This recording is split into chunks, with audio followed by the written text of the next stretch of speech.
The very air around me shattered into a million invisible fragments as my will asserted itself, an overwhelming force tearing through the fabric of reality itself. My enemies, a pitiful collection of wannabe overlords, collapsed under the sheer, brutal pressure of my aura, their desperate screams silenced before they could even form. This was my dominion, my absolute territory, and their foolish defiance was met with nothing less than my inescapable, crushing power. I felt the surge, a ridiculous, potent energy coursing through my veins, solidifying my position as the undisputed apex predator of this blighted world. There was no escape, no resistance, only the absolute, undeniable might of my presence.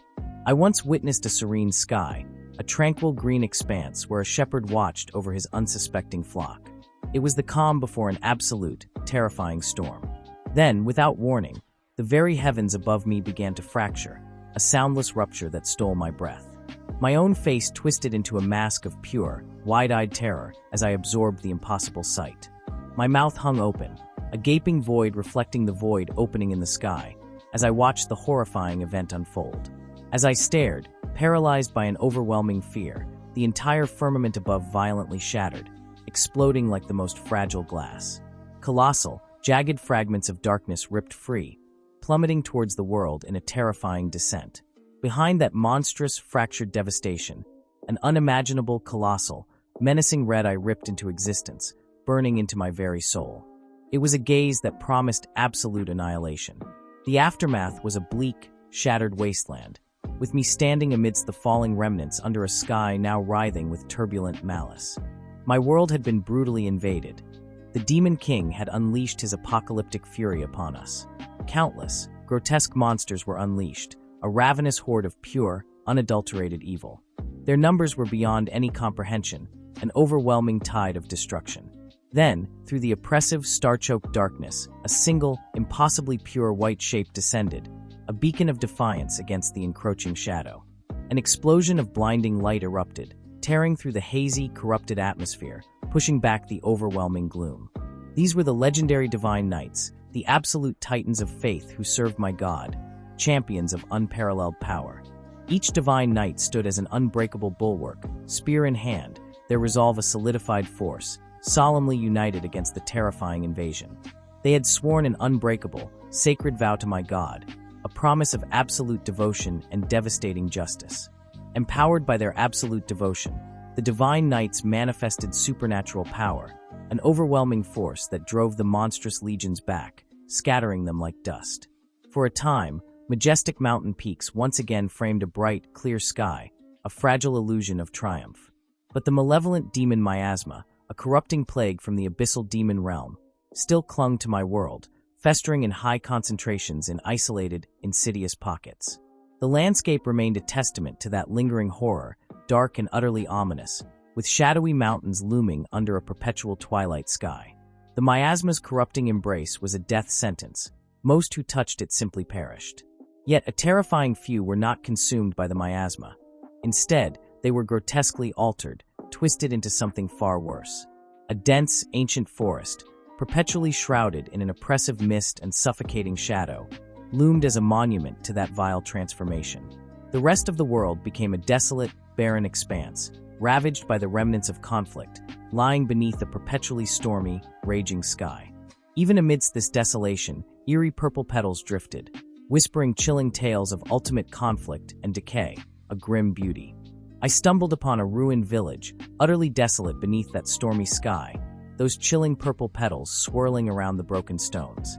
Then, from the absolute heart of that oppressive darkness, a sinister, glowing blue crystal pulsed into existence, an undeniable source of dread. A monstrous plant entity, a grotesque horror, towered over what appeared to be a deceased, severed purple head, emitting a guttural, earth-shaking sound that vibrated through my very bones. This crystal petal monster, a creature of pure nightmare, displayed its numerous, deadly tendrils, each embedded with those same malevolent glowing blue crystals, its guttural roar ripping through the oppressive air.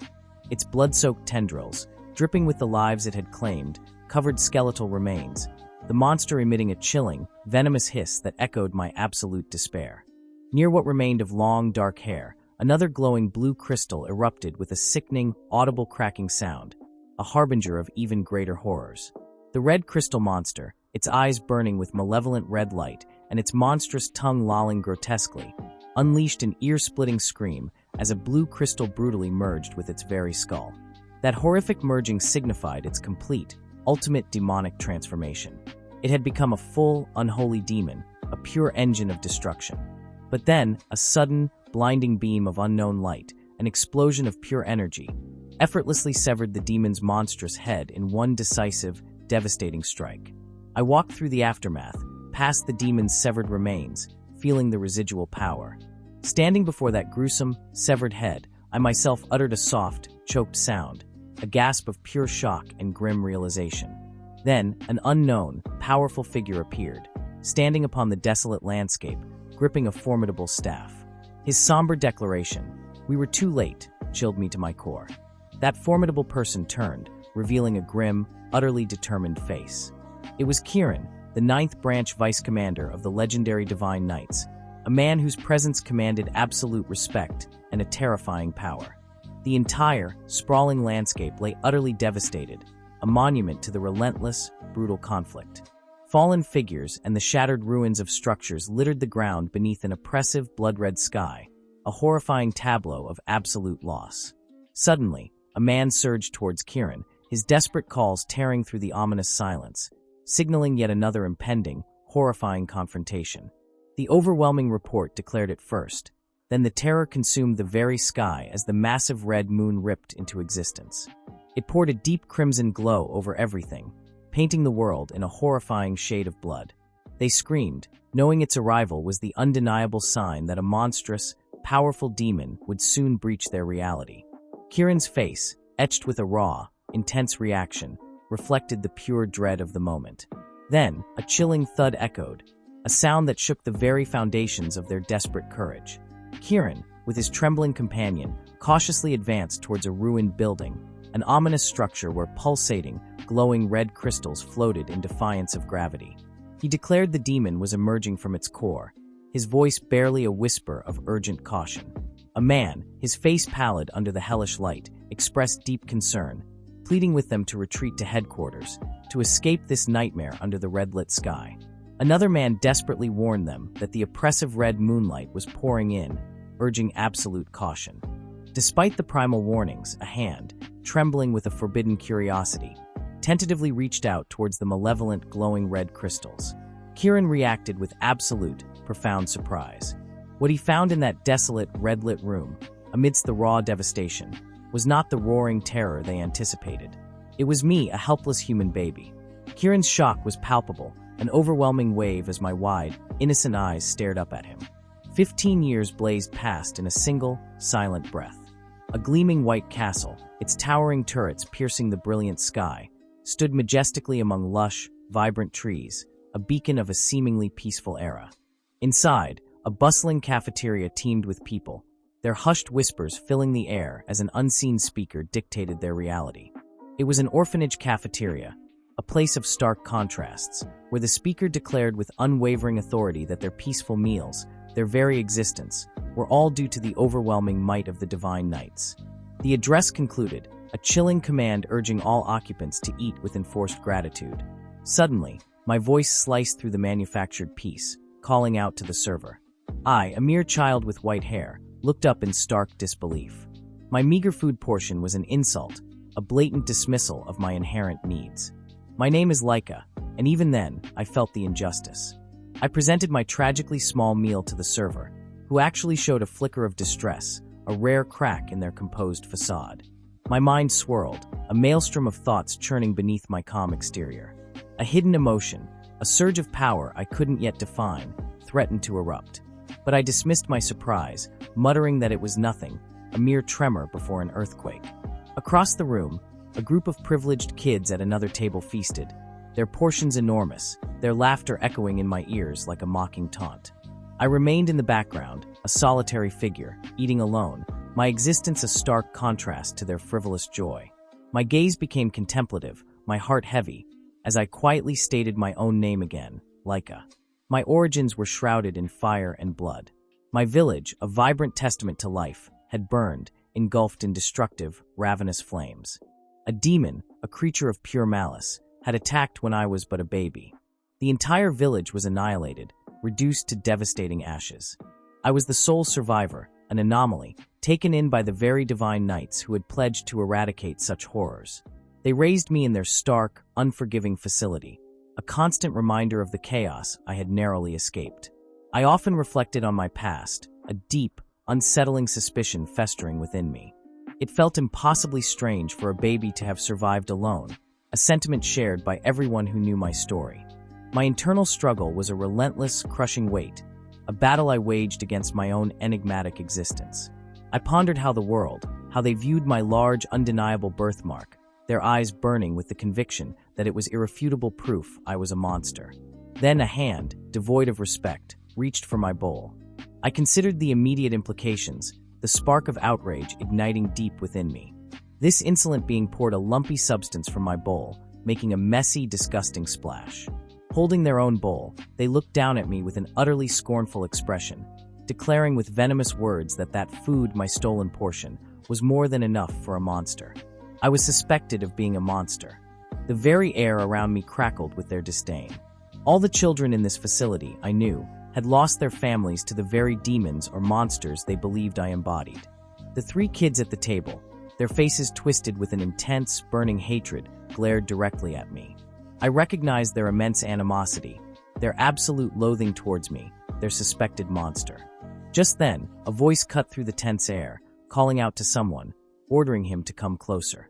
My story, my true reign, was about to begin. He glared at me, his voice a low growl, speaking of a child who had only just arrived mere days earlier, his entire world already shattered. The small boy stood there, his tiny hands desperately rubbing at his swollen, tear-filled eyes, a raw wound in human form. Then came the venomous accusation, spat directly at me, that the child's parents had been brutally devoured by a monstrous entity, one vilely cloaked in human guise. His gaze burned through my very soul, a silent, damning question that indicted my entire existence, blaming my kind, my very blood, for this unforgivable tragedy. His furious voice ripped through the air, demanding a groveling apology from my lips, a surrender I could not even fathom. My spirit flared in fierce rebellion. I objected with every fiber of my being. I defiantly declared my undisputed humanity, my undeniable right to stand as one of them. Then the small boy, a whirlwind of pure, unadulterated grief, tearfully confronted me, his small voice breaking my heart with its anguish. He shrieked, a desperate, impossible plea for the return of his stolen family, his beloved mother, as if my hands held the power over life and death itself. His tiny face, a tragic masterpiece of fury and profound sorrow, was utterly contorted, hot tears streaming down his innocent cheeks in relentless torrents. His small, shaking finger pointed directly at me, his voice a piercing blade as he screamed the abhorrent accusation. I was the monster. The words struck me like a physical blow, leaving me deeply affected, my eyes wide with a horrific realization, my mouth agape in absolute crushing shock. A brutal, violent fist then slammed into my face, an unforgivable impact that drove me deeper into the cold, unforgiving ground where I already lay utterly broken. My head snapped back from the sheer, overwhelming force of that heavy, merciless blow, the world blurring into a painful chaos. Still consumed by a seething, uncontrollable rage, the man leaned over me, his voice a thunderous roar as he forcefully demanded that apology once more, a debt I could never repay. His face, a mask of grim, unyielding sternness, hovered above me, his relentless demands for an apology echoing like a death knell in my ears. I lay utterly defeated on the hard earth, my face etched with a profound sorrow, a crushing, overwhelming sense of failure, my eyes staring upward, wide with agonizing pain. My life, reduced to a relentless cycle of menial torment, found me endlessly mopping the vast, desolate floor of a cavernous, empty hall, my spirit slowly eroding with each useless swipe. This agonizing, tedious daily routine, a soul-crushing testament to my imprisonment, had been my brutal reality for over a solid decade, an eternity of servitude. My weary face, a canvas of unspoken pain, was perpetually cast downward, my mind shackled by the brutal understanding that I would not, escape this suffocating facility until I finally reached adulthood, a distant, mocking horizon. I often saw a figure, humble and reverent, kneeling before a monumental entity who stood with powerful, outstretched arms within the breathtaking expanse of the grand hall, an image of absolute devotion. Then, at the ripe age of 15, a beacon of impossible hope emerged. A divine knight's priest, a harbinger of destiny, presented a formidable selection test, a glorious, undeniable pathway to finally escape this living hell. My pulse pounded with raw anticipation. I declared to the echoing walls that only 5 agonizing days remained until the ultimate selection test, my moment of truth. My spirit roared a furious internal declaration. I would no longer tolerate this place, this prison that sought to break my very will. My very soul ached with a burning, unquenchable desire to shatter the chains of my current, desolate life, to finally break free. Then, with every fiber of my being, I asserted my unwavering, absolute resolve. I would leave this wretched facility, no matter the insurmountable cost.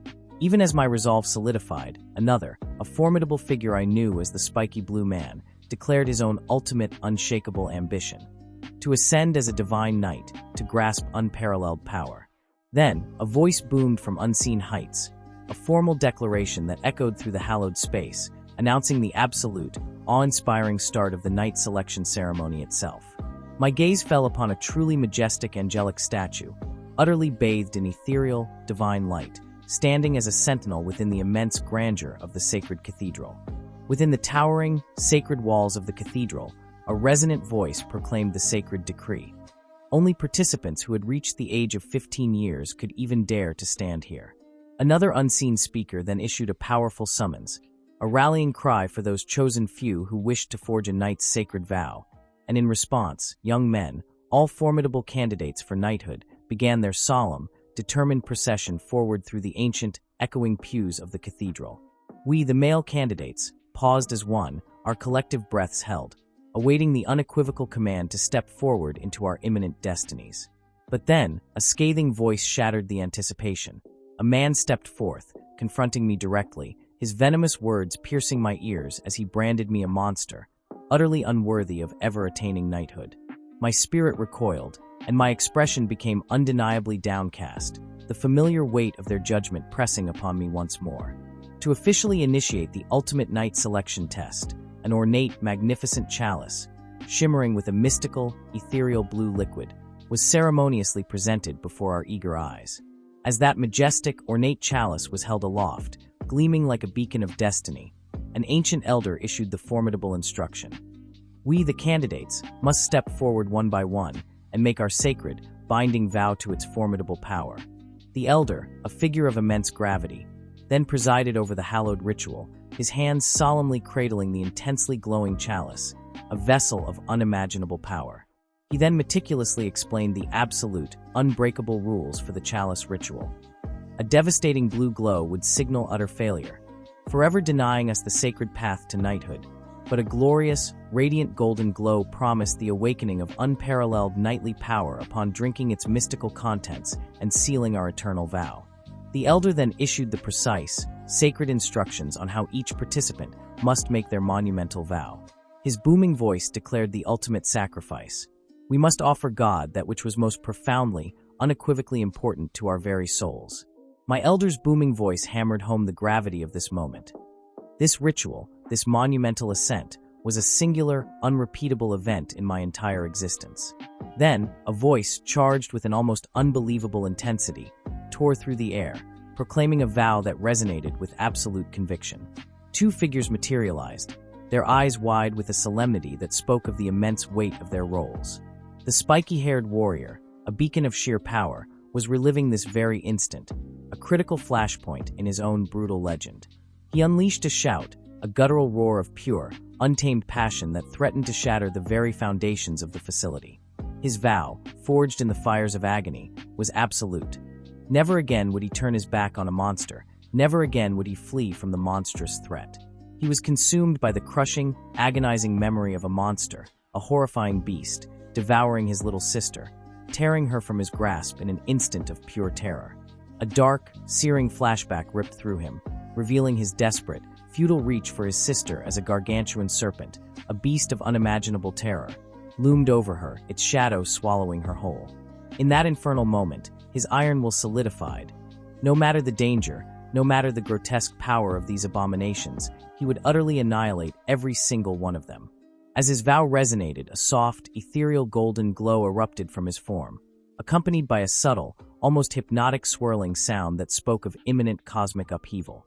His eyes, wide with sheer, unadulterated surprise, shot upward as my elder's voice boomed, declaring that his noble, unwavering wish had pierced the heavens, reaching the very presence of God himself. My elder's next pronouncement was chilling, a solemn, ominous declaration. He could never, ever run again. His path was irrevocably set. Then, with an outstretched hand, my elder extended the very blessing of God, a gift of unimaginable power. He seized the ornate chalice, a vessel shimmering with ancient power, and drank deeply, eagerly, as a vibrant golden glow erupted around his entire being, signaling the beginning of his true ascension. Later, a staggering, explosive burst of divine activation manifested around the young woman, a raw display of overwhelming spiritual force. His own transformation, however, reached its absolute, cataclysmic climax. Its sheer power dramatically unfurled, a surging wave of energy that utterly consumed and overwhelmed every inch of the surroundings. He stood now, an unyielding monolith of power, radiating pure golden energy as his physique expanded, becoming robust, the very embodiment of unstoppable might. He stared at his own hands, now glowing with an ethereal, divine luminescence, his eyes filled with a potent mix of amazement and unyielding determination, his voice exclaiming in awe at this utterly amazing transformation. Then, with a fierce declaration, he proclaimed that an immense, untamed power was now overflowing from the very core of his being, a boundless reservoir of strength. I looked up, a profound, chilling concern gripping my very soul. The ceremony pressed onward, an unstoppable force, and now the brown-haired kid, with a tremor of anticipation, directed his own solemn vow toward the chalice, a sacred vessel of destiny. His vow, bold and heartbreaking, was to wander this perilous world without the tether of family once he departed from this facility's confines. He explained the heart-wrenching paradox of his vow. Leaving without family was necessary because every single person within these facility walls already was his family, a bond too vast to sever individually. The ritual intensified, and the brown-haired kid, a wide, excited grin plastered across his face, began to radiate with a vibrant golden light, his own power awakening. Then another voice, powerful and resonant, declared his vow, and a blinding golden light burst forth, enveloping his entire form in an aura of pure, unadulterated divine energy. Next, the young girl, her hand pressed over her mouth in a gesture of raw emotion, stepped forward and proclaimed her own deeply personal vow, a declaration from the depths of her soul. After the young woman's powerful declaration, a single bead of sweat trickled down my temple, a sudden, sharp reaction to the overwhelming weight of these monumental promises. With an unwavering conviction that shook the very air, I then declared my own unbreakable commitment. I would become a divine knight myself, a force of unparalleled righteousness. My hand closed around the cool, ancient surface of the ornate chalice, its power thrumming beneath my fingertips, just as my elder's commanding voice echoed through the chamber, directing my next action. My elder, a figure of imposing authority, extended his hand toward the magnificent chalice, formally inviting the next fortunate participant to step into their destiny. His voice, a thunderous command, ordered the next chosen soul to step forward, to claim their place in this sacred, life-altering ceremony. My fists clenched, raw power surging through my veins, as every eye in the room, filled with a mixture of anticipation and scrutiny, turned to observe my ascension. The ornate chalice, perched upon its dark, ancient pedestal, now pulsed with a terrifyingly powerful glow, an aura of surging, untamed energy swirling around it, ready to unleash its divine essence. This was it. I declared my own monumental vow. A joyful, almost savage smile split my face, my eyes burning with an unshakable determination as I unleashed my ambition. To become a knight, a protector of unmatched power, and to safeguard all that was precious. But as the echoes of my fierce declaration to protect faded, a sudden, unsettling confusion washed over me, a perplexing void in my otherwise ironclad resolve. Still, I pressed on, continuing my vow with the unwavering intent to protect all people, to stand as their ultimate shield. I paused, my mind racing, plummeting into a chasm of deep, agonizing thought. A profound, agonizing distress consumed me as I desperately, frantically struggled to conjure any more words, any further declarations worthy of this moment. My mind screaming in frustration, struggling for more words for my vow, I found myself questioning, in a moment of pure, devastating self-doubt, what else I could possibly offer to the gods, to the world.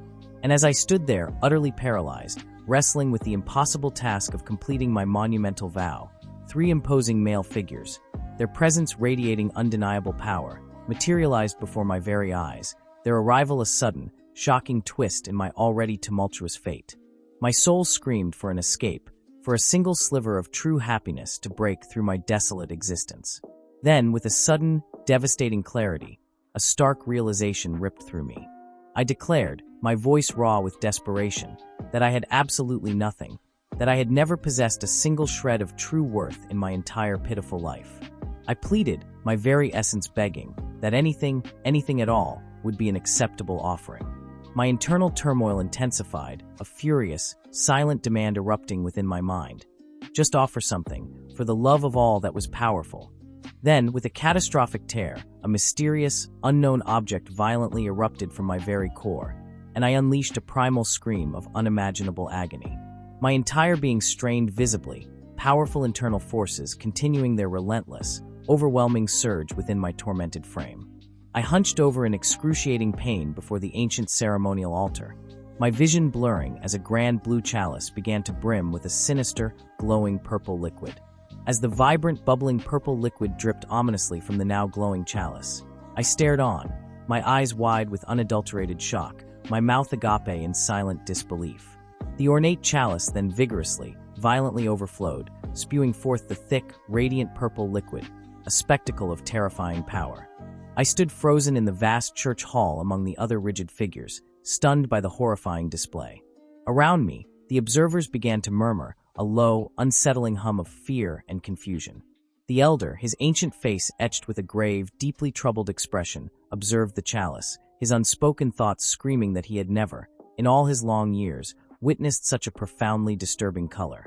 Then, with a sudden, decisive motion, the elder raised his arm and loudly declared, his voice echoing with finality, that my ceremony was unequivocally over. He then issued a sharp, unyielding order for everyone to disperse, to abandon the hall and leave immediately. The elder, looking utterly distraught and covering his mouth in disbelief, tried to bring everything to a grinding halt, but I, with a sudden, desperate surge of will, commanded everyone to wait. I defiantly declared, my voice resonating with an undeniable, growing power, that my ceremony was absolutely not over yet. In that exact, catastrophic moment, I recoiled in pure, unadulterated terror as a devastating, powerful blast slammed directly into me. My arm, my very limb, was violently and brutally severed from my body in an instant of unbelievable horror. My lifeblood erupted, splattering profusely, sickeningly, everywhere, painting the sacred ground with my agonizing essence. I cried out a raw, animalistic sound of pure agony from my brutal, disfiguring injury, as two towering men loomed over me, their presence amplifying my shock and overwhelming distress. The elder, his gaze now fixed on my shocked, blood-splattered form, watched with chilling intensity while one of the men frantically called out for a priest, as if a mere blessing could fix this horror. The brown-haired figure, his eyes still locked onto the sacred chalice, seemed to confirm his earlier, terrifying thoughts, his expression grim. My own face, I knew, was a twisted mask of profound distress and consuming fear, a direct consequence of my catastrophic actions. Then the brown-haired kid, his youthful face contorted with revulsion, directly confronted me, his voice trembling as he spat the accusation. "You are a monster." My mind reeled, my voice barely a whisper as I desperately questioned what absolute hell was truly happening around me. A bald, menacing man, his eyes burning with lethal intent, then declared with chilling certainty that they would brutally kill me right there, in that sacred, shattered spot. An unseen voice, heavy with dark authority, then issued the brutal command, "Attack him." The bald guy surged forward, confronting me directly, his accusations venomous, screaming that I was a disguised monster, and viciously warning anyone foolish enough not to dare protect me. He stood, his stance radiating pure, destructive readiness, as a terrifying, palpable power visibly surged and crackled around his entire form.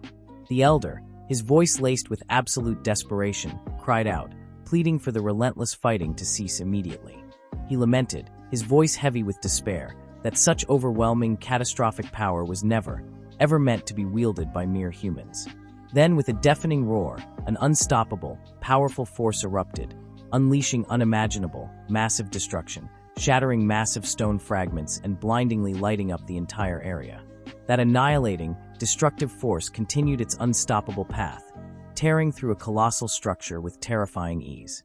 From a distance, I could only watch, paralyzed, as colossal debris rained down, a horrifying testament to the immense, cataclysmic destruction. Shattered, jagged debris from that devastating, powerful attack lay strewn across the ground, a grotesque landscape of ruin. Both the bald guy and I looked up in synchronized terror as even more monumental debris began to rain down around us. My mind screamed with worry, questioning what apocalyptic event was unfolding as a monstrous crack violently spread across the ceiling above. Then, from that horrifying crack in the concrete, a grotesque, menacing demon began its slow, terrifying emergence. Its abyssal mouth opened wide, a silent, terrifying chasm of pure malice. It extended a monstrous, razor-sharp clawed hand forward, a gesture of undeniable, impending doom. Its single, malevolent red eye fixed directly upon its chosen target, poised for the ultimate, devastating strike.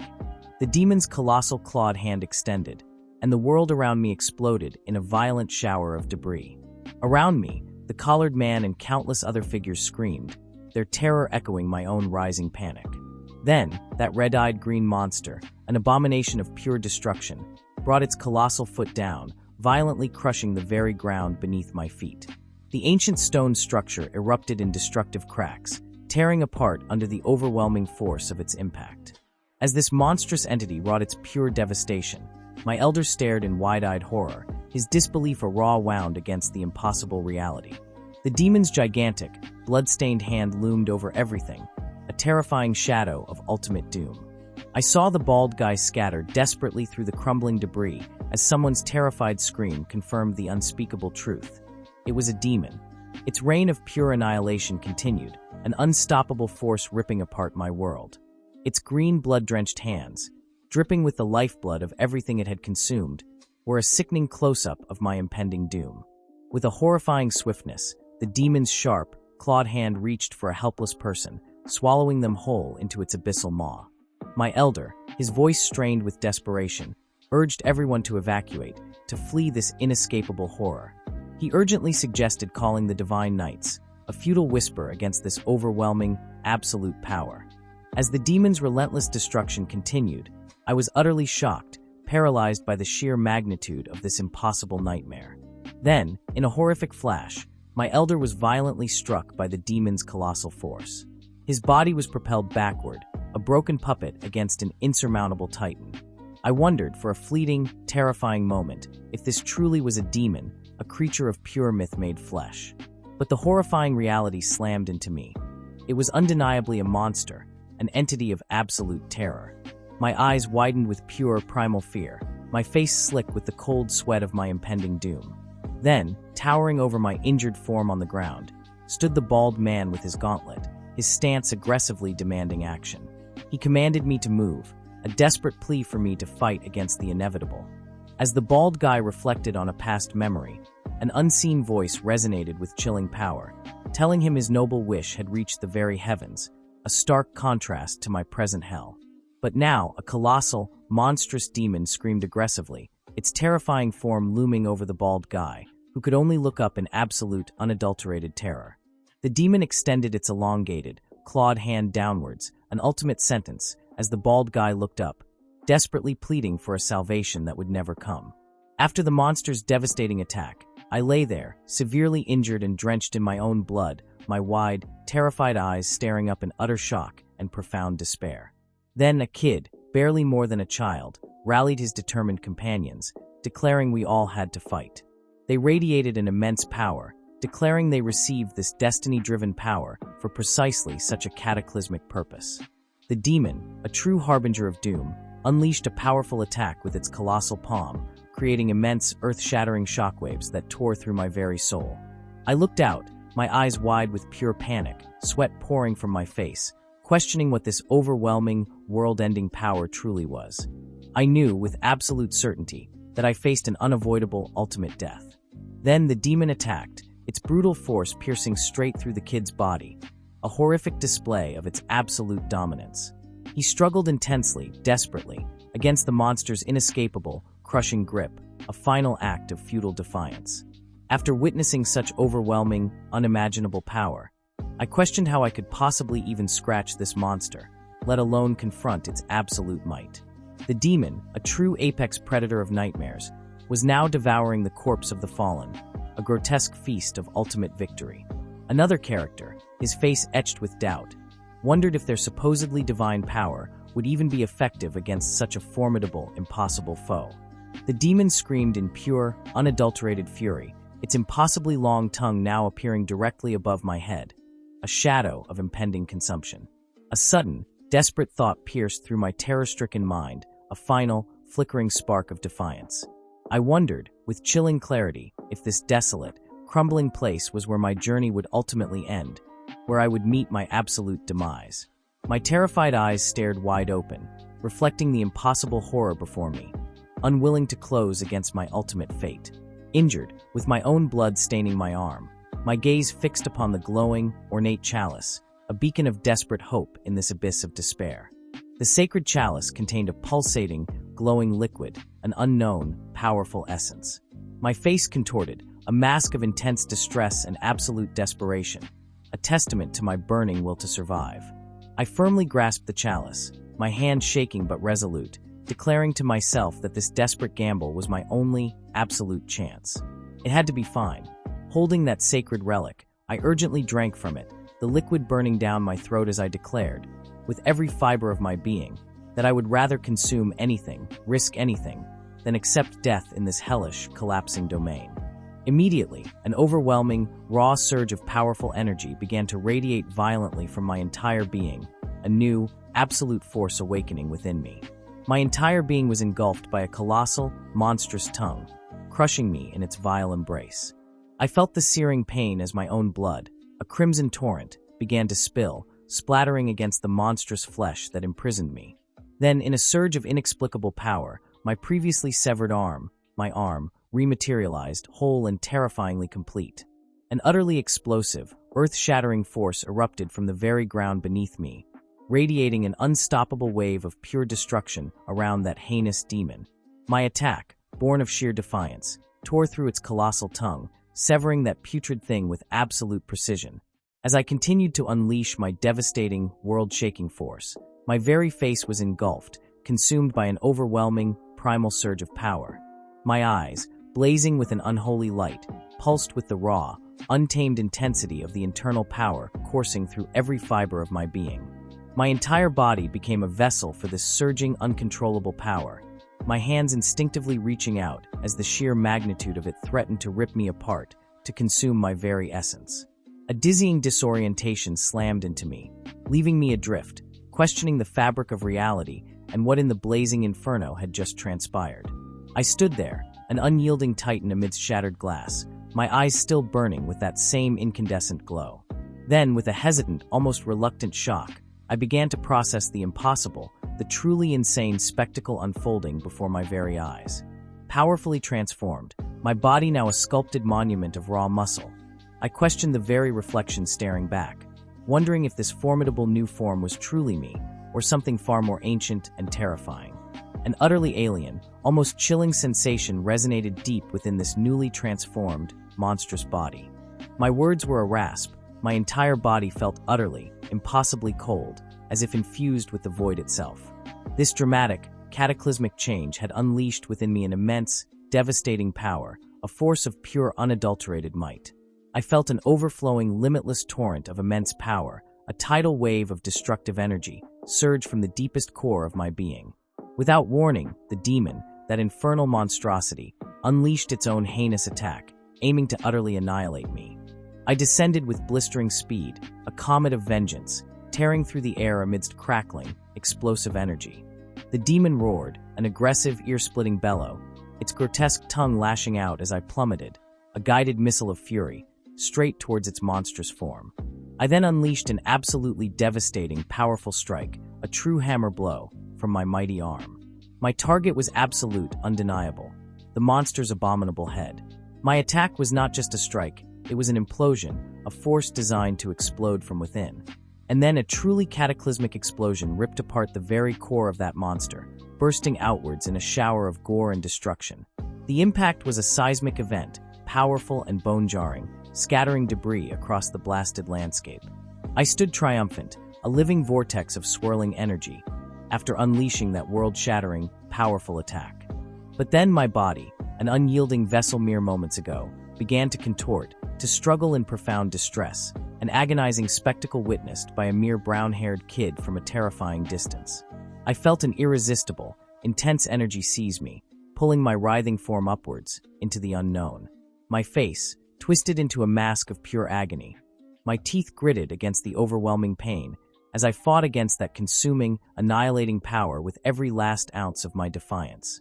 After a desperate, grueling struggle against that unfathomable power, my strength finally gave out, and I collapsed, utterly spent, to my knees.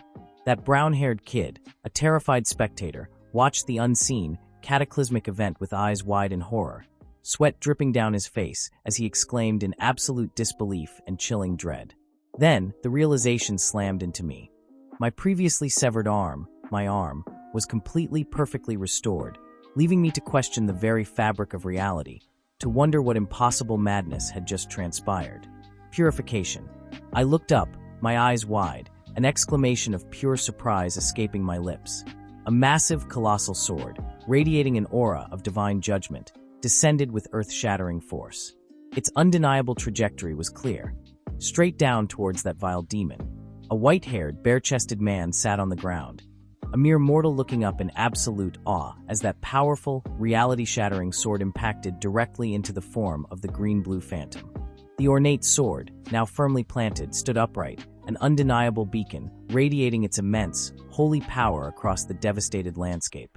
An unknown voice, a profound authority, explained the terrible truth. Leaving the demon's gigantic, grotesque corpse would unleash a devastating torrent of demon miasma, scattering it uncontrollably throughout the entire city. Then, a majestic woman in a flowing cape made her dramatic entrance, offering a casual, almost dismissive apology for her belated arrival. This same woman, now hovering commandingly above the massive sword, dared to question me, Leica, about who had truly defeated that monstrous abomination. A close-up, a powerful reveal, illuminated the woman in the cape, her figure framed by a brilliant, almost divine light emanating from behind her. My words were clear, resounding. It was the utterly overwhelming, the supremely powerful divine knights who had finally arrived, a force to be reckoned with. The magnificent woman in the cape, a true warrior titan, turned her gaze to me, her powerful smile acknowledging my very presence, declaring that I was quite something. There she stood, a monument of unyielding power, her grip firm upon a weapon of absolute legend. My gaze was locked on her as she defiantly stared skyward, her unwavering determination a tangible force, even as a colossal, radiant golden sword, a weapon of cosmic scale, began its cataclysmic descent. The sheer power radiating from that blade was enough to tear reality. Then, as the overwhelming energy dissipated around her, the woman in the crimson cape emerged, a figure of pure, undiluted triumph, bathed in the lingering echoes of immense power, a slight, knowing smirk gracing her lips, proclaiming her absolute victory. I could practically feel her internal declaration, the profound weight of her own judgment, that vanquishing such an abyssal entity was nothing short of a legendary, earth-shattering achievement, a testament to her unrivaled might.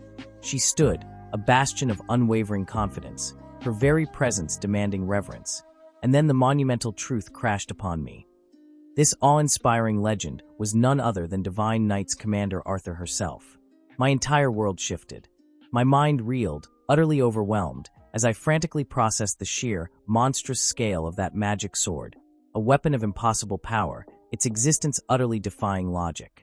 I declared, my voice a mere whisper of astonishment, that never in my wildest, most fevered nightmares had I ever conceived of such an overwhelming spectacle, such an absolute display of cosmic dominion. In that cataclysmic moment, the true, terrifying essence of a knight's formidable power, a force that could reshape reality itself, slammed into my consciousness with the force of a collapsing star. Then, a blue ponytail warrior, clearly an elite in his own right, dared to project his voice, calling out to the legendary commander Arthur. With a movement of terrifying grace, Arthur, a true goddess of the battlefield, subtly turned her head, her gaze a piercing arrow of awareness. Her voice, dripping with an almost arrogant confidence, then sliced through the air as she utterly dismissed the entire group, declaring their efforts pathetically too slow. The sheer audacity, the raw power in her words, was intoxicating. My own expression, a window to my churning thoughts, immediately deepened into a fervent, almost desperate contemplation. I found myself wondering, with an almost religious awe, if this unparalleled individual was truly the supreme commander of the legendary Divine Knights, the absolute pinnacle of their terrifying might. My ambition, a raging inferno within my soul, swelled to monumental proportions as I dared to imagine the world-shattering implications if this titan of power, this living legend, were to ever truly acknowledge me. In that earth-shaking instant, a profound, undeniable truth ripped through my mind. With her acknowledgement, I could finally break free from the shackles of the orphanage, catapulting myself into a destiny of my own making. Nearby, a woman adorned with shimmering gold trim reacted, her expression twisting into one of utter, profound surprise, clearly mirroring my own internal chaos. Driven by an uncontrollable, primal urgency, I surged forward, closing the distance to Arthur. My words erupting as I feverishly began to speak of the glorious Divine Knights, my entire being pulsating with desperate hope. Arthur, an enigma of power, responded to my raw enthusiasm with a subtle, yet piercing, questioning sound, her eyes seeking the depths of my intent. Suddenly, a red-marked blue man, driven by some unknown, insane impulse, charged like a mad dog, only to be met by an invisible, pulverizing impact that sent him screaming in agonizing pain. The air itself seemed to recoil from the sheer force. With every fiber of my being, I poured out my soul to Arthur, declaring my unwavering, lifelong devotion to becoming a knight, confessing my profound admiration for their legendary might. And then, my voice raw with desperate hope, I begged her, pleaded with her to allow me to join their ranks. But in that critical, soul-bearing moment, an infuriating brown-haired kid, a mere speck of an interruption, viciously cut off my monumental declaration to Arthur. My gaze, a burning crucible of unbreakable will, solidified my absolute, unyielding resolve to seize my destiny and become a knight, no matter the cost. The vile brown-haired kid then shrieked, his voice dripping with venom, actually urging Arthur, the legendary commander, to kill me, audaciously labeling me as a monster. The sheer audacity was a slap across my face. An audible, collective gasp of utter shock ripped through the stunned onlookers, reverberating with their disbelief at such an outrageous, baseless accusation. Arthur, with an intimidating calm that chilled me to the bone, asserted that speaking in such a manner to a friend was utterly perilous.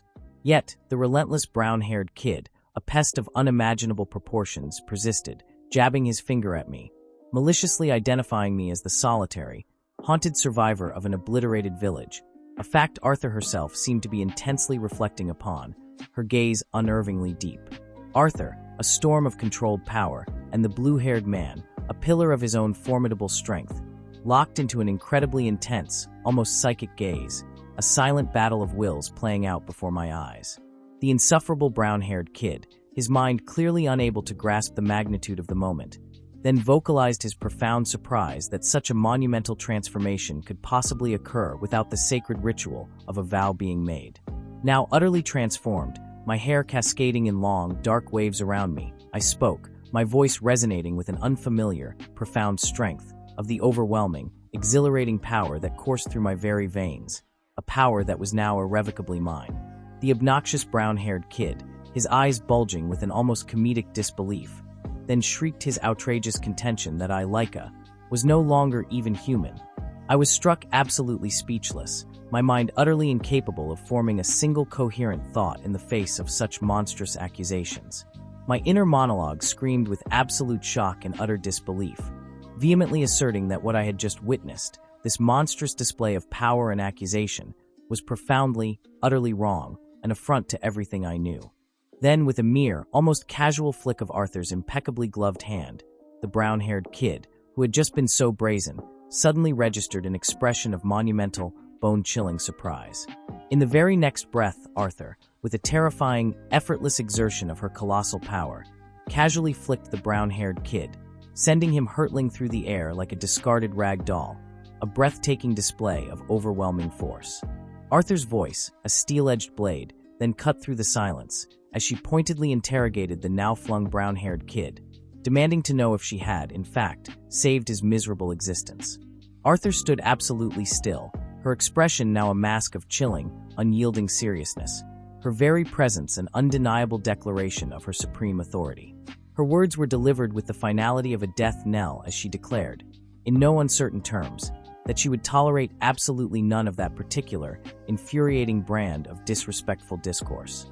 The pathetic brown-haired kid, now utterly humbled and utterly broken, instinctively clutched his hand to his face, his bleeding nose a stark testament to Arthur's casual power, his distress palpable.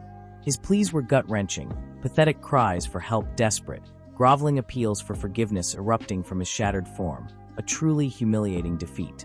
My own expression, a reflection of my inner turmoil, was one of unadulterated, monumental shock, my entire worldview irrevocably altered by Arthur's display of absolute dominance. I stood there, utterly bereft of words, my mind struggling to process the implications of an unseen event, a silent, seismic shift that had just occurred. Then, as if commanding the very air around her, Arthur, the epitome of authority, began to speak once more, her voice resonating with purpose. She spoke with an imperious tone, clearly indicating her desire to sweep aside the previous, inconvenient topic, a move I welcomed with desperate hope. Her piercing gaze then landed squarely on me, locking me in place as she, the commander of legends, directly questioned my earlier, monumental claim of not having made a vow. The weight of her inquiry was immense. I immediately, frantically explained, my words tumbling out in a torrent of urgent justification, that I had been on the very precipice of uttering my sacred vow when that monstrous demon had inexplicably burst forth from the abyss, unleashing its terrifying chaos upon us. Then, in a critical, urgent pronouncement, Arthur herself, with the gravity of an ancient oracle, revealed the truth of my terrifying power. I had gained my incomprehensible ability to fight by consuming the hallowed, sacred contents of the legendary chalice itself. The implications were earth-shattering. I concluded with absolute certainty that this overwhelming power must be that of a knight, a formidable force even without a sacred vow. You should never obtain a knight's power, my mother Arthur declared, her voice a chilling pronouncement that struck me with agonizing distress. Was an offering made? She pressed, her gaze piercing through me. With whom did you make a vow? My eyes widened in utter surprise, a sudden, blinding realization crashing over me. I struggled, my throat constricted, unable to form a coherent response. My words were hesitant, fractured, as if my very being resisted the truth she sought. My mother looked at me with a dismissive expression, a clear sign of her profound disdain. You have piqued my interest, she then stated, her tone shifting to a predatory curiosity. Now, what is this power you wield? She challenged me, demanding a demonstration of my capabilities. It would be faster if I saw it with my own eyes, she explained, her voice edged with an impatient command. I reacted with complete bewilderment to her audacious challenge, my mind reeling in urgent panic. How could I perform such an action? My power had transformed itself, an uncontrolled surge, not a conscious choice. She listened with an exasperated sigh, her patience clearly wearing thin. My mother looked down, her expression one of determined impatience. We need to move quickly, she commanded, her words cutting through the air. Suddenly, she grabbed me, her grip like an iron vice, lifting me effortlessly as I reacted with a jolt of pure surprise. With a terrifying surge, my mother launched me into the brilliant blue sky. I screamed, my voice raw with shock and confusion as I plummeted, sternly calling out to her receding figure. What in the blazing world was happening? Show me your power, my mother demanded, her voice echoing from below. She warned me with a terrifying finality. I would fall, and I would not be saved. The blue-haired man below, witnessing my horrifying ascent, angrily branded her a demon. My mother, from her distant vantage point, also noted how incredibly bright it was up here. I rapidly fell through the air, screaming in unadulterated distress. My mind raced, questioning my mother's monstrous actions. A sickening realization slammed into me. I would absolutely die if this fall continued. With a surge of primal resolve, I decided to use a transformation, any transformation, to save myself from this imminent, bone-shattering doom. My deepest fear was being slammed against the unyielding ground and utterly annihilated. Then, an impossible vision materialized from the clouds, a colossal whale with majestic wings. The sky-eater bird, an apex predator of this terrifying domain, flew through the sky. I expressed profound alarm, identifying it immediately as a deadly sky-eater bird, a creature in its natural lethal habitat. I fell directly into the path of the attacking sky-eater bird. The blue-haired man below watched in horror, urgently warning me that this was no time to be calm, that I would not survive if I allowed myself to be eaten. The enormous sky-eater bird hovered ominously, letting out a sickening gulping sound that resonated with pure dread. The blue-haired man leaped forward from the platform, declaring that he would go help me. "Wait," my mother commanded, her voice sharp. With a cunning smile, she viewed this unexpected, brutal situation as a perfect chance to witness the blue-haired man's true power. He grimaced, once again branding her a demon. The sky-eater bird flew in the distant background, its enormous form a looming shadow. As the blue-haired man flew forward, sounds of horrific exertion came from the sky-eater bird's monstrous stomach. I was utterly shocked, realizing with a horrifying jolt that I was now inside a living monster's belly. Skeletal remains floated in the corrosive pink liquid, my predicament undeniably lethal. I knew with absolute certainty that I would truly be stuck, devoured, if I remained in this monster's stomach. A monstrous maw, dripping with acidic saliva, loomed menacingly above me, ready to seal my fate. Within this fleshy hell, various tentacle-like organs writhed and growled, their movements an abomination. This caused me immense distress and absolute terror. I had always thought the orphanage and the divine nights were the absolute worst fates imaginable, but I declared, with a primal scream of defiance, that dying here was an even worse, more humiliating end. I screamed in agony as my body erupted, transforming with a raw, uncontrollable power. I unleashed a powerful, devastating blast from my fist, a desperate, overwhelming surge against my impossible prison. I continued to unleash my immense power, a raw, terrifying force that pulsed from my very core. I groaned, the sheer effort of maintaining such an overwhelming, reality-shattering attack tearing through my muscles. My immense power coalesced into a vast, swirling vortex, a maelstrom of destruction that twisted the very air. It expanded outwards, a catastrophic explosion of unparalleled might, enveloping the entire scene in my absolute domain. Above me, on a precarious platform, the blue-haired man and Arthur stood, their eyes undoubtedly fixed on the spectacle of my overwhelming might. I knew the blue-haired man had questioned Arthur's audacious recklessness, but her hunger to comprehend my power was a voracious beast she could not tame. Arthur, in her calculating mind, silently grappled with the terrifying question. What immense power was truly needed to defeat an unclassified demon, alone? She contemplated the benefit of such raw, untamed force, wondering if it truly served their grand designs. Then, with a devastating final surge, the sky-eater bird's monstrous stomach exploded in a cascade of raw energy and viscera. I burst through its ruined core, emerging from the heart of its obliterated form, my body a missile of pure momentum. I plummeted rapidly, violently, through the now clear sky, a meteor of vengeance. The blue-haired man and Arthur remained rooted to their platform, their gazes now fixed directly upwards, tracking my descent. I was falling towards their very location, propelled through the air, my form still engulfed in brilliant, scorching light and streaking, untamed energy. They observed me, those two powerful figures. I crashed down, a shattered remnant of my former fury, lying injured on the debris-strewn ground near a ruined skeletal structure. The blue-haired man, his prior composure shattered, urgently rushed towards me, his voice laced with uncharacteristic panic as he demanded to know my condition. I could only manage a guttural groan, slowly, painfully, regaining my fractured consciousness. He looked down at me, his immense power, his very presence, radiating a palpable relief as he assessed my shattered form, confirming, to his utter shock, that I seemed miraculously unharmed. Arthur, always the strategist, continued to observe me, her mind already dissecting my overwhelming power, the terrifying capability to defeat such a monstrous entity by myself. She acknowledged my sky-high combat prowess, judging me, with an almost grudging respect, to be at least at the devastating level of a vice commander. A flicker of memory, or perhaps a tale I was later told, flashed through my mind. The blue-haired man, 15 years prior, kneeling amidst desolate ruins, tenderly cradling a tiny, helpless baby me. His words, etched into history, spoke of how I was the only child he had ever refused to discard, a truly monumental claim. Arthur's voice cut through the air, her sharp observation stating how much I had grown, evolving into this utterly impressive, terrifying sight before her. Then she unleashed his true name. Kirin. The blue-haired man, my rescuer, my reluctant guardian, was revealed as Kirin, the 9th branch commander of the Divine Knights, a titan of their order. Kirin, the mighty commander, stated with a heavy, somber conviction that he remained profoundly unsure about my very existence. He continued his dark reflection, the chilling words echoing in my mind. He truly believed it might have been better for me to have simply perished back then, in those desolate ruins.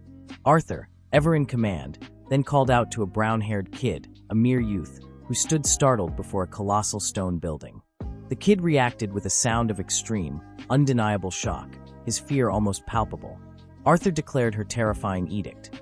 They would take me in, harness my overwhelming power. She stated with cold, hard logic the absolute importance of keeping this unknown, untamed power, my power, under their relentless, scrutinizing watch. Arthur continued her chilling monologue, even as the brown-haired kid displayed his raw, unadulterated fear and distress at her words. Arthur explained their horrifying truth. They could not afford to be particular about who they chose to help, regardless of identity or the monstrous power they wielded. Amidst the terrifying sound of cracking glass against a bright, burning sky, she declared humanity's collective, desperate state. Humanity, she stated, had only a tragically little time left, a finite span until its inevitable doom. Then, the entire devastating scene shattered, exploding into bright, glowing fragments against a void-like dark background, leaving only the echoes of their harrowing proclamations. The vibrant blue sky was my first sensation, a breathtaking canvas where majestic white Pegasi, creatures of pure myth, pulled flying carriages through an ethereal aerial setting. Distant birds were mere specks against this impossible grandeur. Within that very carriage, my form lay in a deceptive slumber, bathed in a soft, almost angelic light. My eyes, heavy with the weight of oblivion, slowly fluttered open as Arthur's voice, a sudden tremor in my peaceful void, pierced through, asking if my awakening had finally arrived. A shockwave of sheer surprise ripped through me, an involuntary exclamation bursting from my very core. My immediate, almost instinctual response was a swift apology, a reflex born from years of subjugation. Confusion, a thick fog, clouded my mind as I desperately scanned my surroundings, demanding to know my location, while Arthur and Kirin remained enigmatically silent, their presence a weighty mystery. The magnificent flying carriage, a marvel of impossible engineering, relentlessly cleaved its path through the boundless blue, its journey guided by the unseen hand of its driver. I hauled my body upright, my gaze immediately drawn to the majestic spectacle beyond the window, my surprise a palpable force. Arthur, ever the master of command, explained their critical departure on an uncompromising schedule, apologizing for my missed goodbyes, a truth that struck me with surprising weight. My eyes, those windows to my soul, dilated to an impossible degree, mirroring the raw surge of surprise and the chilling dread that snaked its way into my very core. A sharp flinch, a sudden blush, betrayed my inner turmoil, but hope, a desperate, brilliant flame, ignited within me as I dared to ask the monumental question. Was I, Leica, now officially bound to the legendary Knight Order? Arthur's confirmation, a decree of immense power, resonated through me. Yes, I was officially part of the Knight Order. The declaration was a thunderclap, shaking the very foundations of my previous existence. She continued, her voice holding the absolute weight of destiny, informing me that from this pivotal moment, my very being was under the Knight Order's unwavering, ironclad care.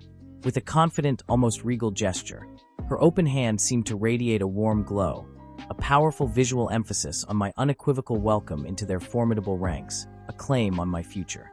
My mind, always calculating, always seeking the deeper truth, pondered her words, demanding to know the true, profound implications of being under their care.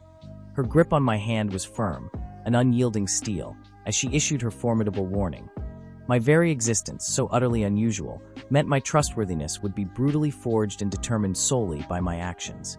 My expression, I knew, was a mask of utter confusion. I consumed her warning, letting its profound weight settle, and then made my swift, definitive judgment. It was an acceptable burden, a small price to pay for my liberation, for the absolute freedom of leaving that wretched facility behind forever. I fired off the urgent question, demanding to know the fate of that cursed facility. Kirin, ever the bringer of stark truths, revealed its utter devastation, proclaiming its imminent dismantling. He continued, dropping another bombshell.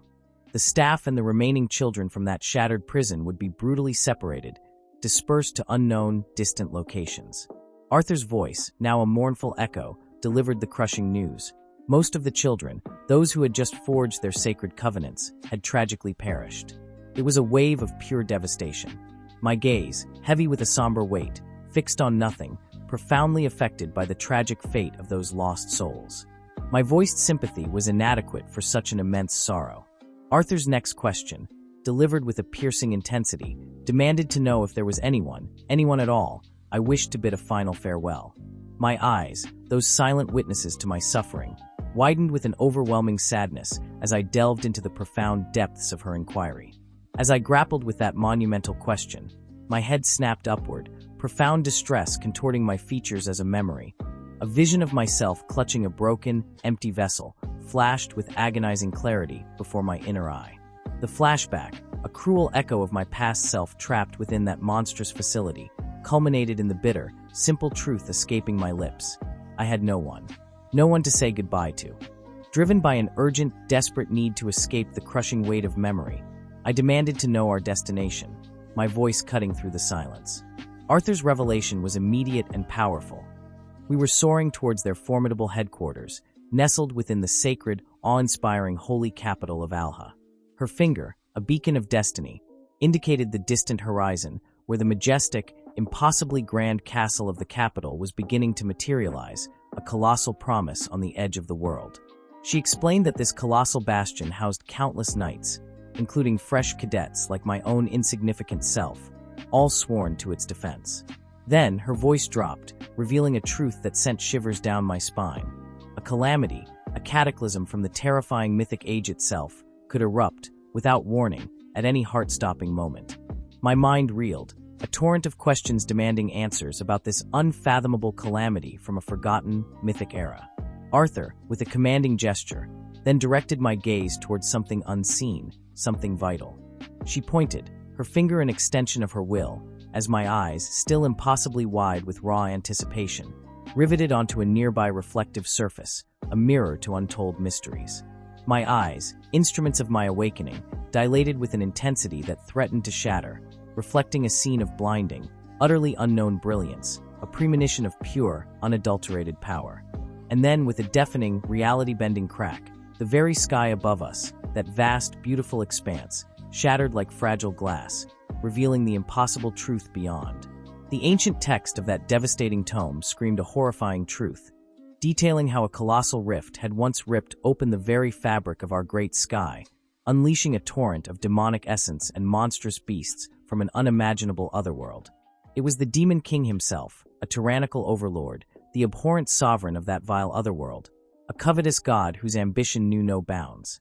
From his abyssal will, the Demon King spawned his heinous avatars, the dreaded celestial demons, their terrifying silhouettes swarming like a plague across the ominous purple, star-scarred background of that catastrophic vision. This monstrous entity further defiled all life, twisting and corrupting existence itself, polluting our sacred lands with an unimaginable ocean of his vile, demonic essence. But then, the legendary Knight Order, heroes of old, arose to defy the very heavens. They drove the Demon King back into his cursed rift, sealing his infernal celestial demons across every tormented corner of the continent. This horrific saga, this epic struggle, was the very reason humanity's habitable lands had tragically shrunk to their current meager size, a devastating testament to that ancient war. Arthur, her voice laden with grave importance, explained that the ultimate destination of that terrifying crack remained an absolute mystery. But then, her gaze sharpened, emphasizing the truly chilling truth. That apocalyptic fissure was undeniably, inexorably, slowly growing larger. Their unwavering conviction was that only the colossal might of the Knight Order could possibly stand as a bulwark against this encroaching, ever-expanding sky anomaly, a cosmic wound threatening to tear us all asunder. My eyes must have been as wide as saucers, my mind utterly stunned by the enormity of it all. But then, she turned to me, and I felt a heat surge through my face, blushing as I stammered. "You truly have such incredibly high hopes for me, Arthur?" She leaned in, her gaze intense, her voice a low, commanding whisper, confirming she held boundless expectations for my raw, untamed power. Her touch was feather-light as she gently caressed my chin, declaring that she felt an astonishing, potent energy radiating directly from my core. I gasped her name, Arthur. The sound ripped from my throat in absolute, bewildered surprise. Her piercing gaze bore into my very soul as she explained that the luminous light blazing within my eyes was the undeniable, telltale herald of my true transformation, the explosive unleashing of my latent power. Her grip on my hand was firm, unwavering, as she recounted the impossible feats. My flame sword's explosive fire attacks, the miraculous, complete regeneration of my left arm after it had been savagely severed. She declared with an unshakable conviction that she had never, in her vast experience, encountered a power that so utterly captivated and piqued her overwhelming interest. A deep, resonant thumping echoed, almost like a primordial heartbeat, as a solitary drop of sweat, luminous and incandescent, detached itself and plummeted, highlighting my very essence in that charged moment. Arthur extended a single, deliberate finger, her voice dropping to a serious tone, admitting she still did not grasp the full magnitude of what I had surrendered, what I had offered up to forge this absolute covenant. That luminous drop landed with an almost ethereal grace upon her fingertip, a physical manifestation of my powerful essence. She then continued her profound statement about that power, the power swirling within my very being. Then, her voice commanding, she instructed me to wield my phenomenal power, to fight alongside the formidable Night Order, for the salvation of all humanity, for the very sake of our people. A confident smirk played upon her lips, a predatory gleam in her eyes, as she subtly, almost imperceptibly, tasted that precious sweat drop from her fingertips, a direct acknowledgement of my surging energy. With a thunderous, unyielding conviction that resonated through my entire being, I enthusiastically agreed to unleash my power, to dedicate every fiber of my existence to this monumental task. Arthur responded with a rare, soft smile, a fleeting moment of calm before the storm. And just like that, without a moment's hesitation, she thrust me headfirst into an immediate, critical mission. One moment I was with her, the next I was inexplicably propelled downwards, plummeting through the boundless sky, my mind reeling in utter confusion. I was violently hurled from the very carriage, a guttural scream of absolute shock and profound disorientation ripping from my throat as I descended into the unknown abyss below. I impacted the unforgiving ground of a dense forest with what should have been a devastating, bone-shattering force. But then, a colossal surprise surged through me, a sudden, astonishing realization bloomed in my mind. I felt absolutely no pain whatsoever. I rose to my feet, my form impossibly tall, my very body emitting a faint, ethereal glow. I was utterly shocked by this profoundly strange, alien feeling emanating from my new vessel. It was as if my body, this phenomenal new shell, was no longer entirely my own, yet it pulsed with an unimaginable, raw power. Arthur's words echoed in my mind, a sudden, blinding clarity. Those who forge a covenant, those chosen few like me, are blessed with two distinct, earth-shattering kinds of power. She had explained that special, utterly devastating abilities, like her own legendary sword and my very transformation, were known as divine arts, manifestations of raw, celestial might. And the explanation continued, detailing the overwhelming physical capabilities that now far surpassed any ordinary person's wildest dreams, an invincible defense and immense strength, which she had named protection.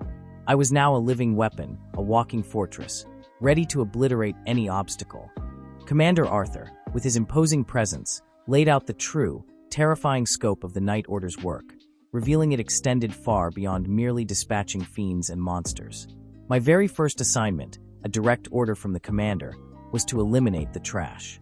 He then commanded me to proceed to the city after this initial cleansing, his voice a stern warning against any misstep in direction.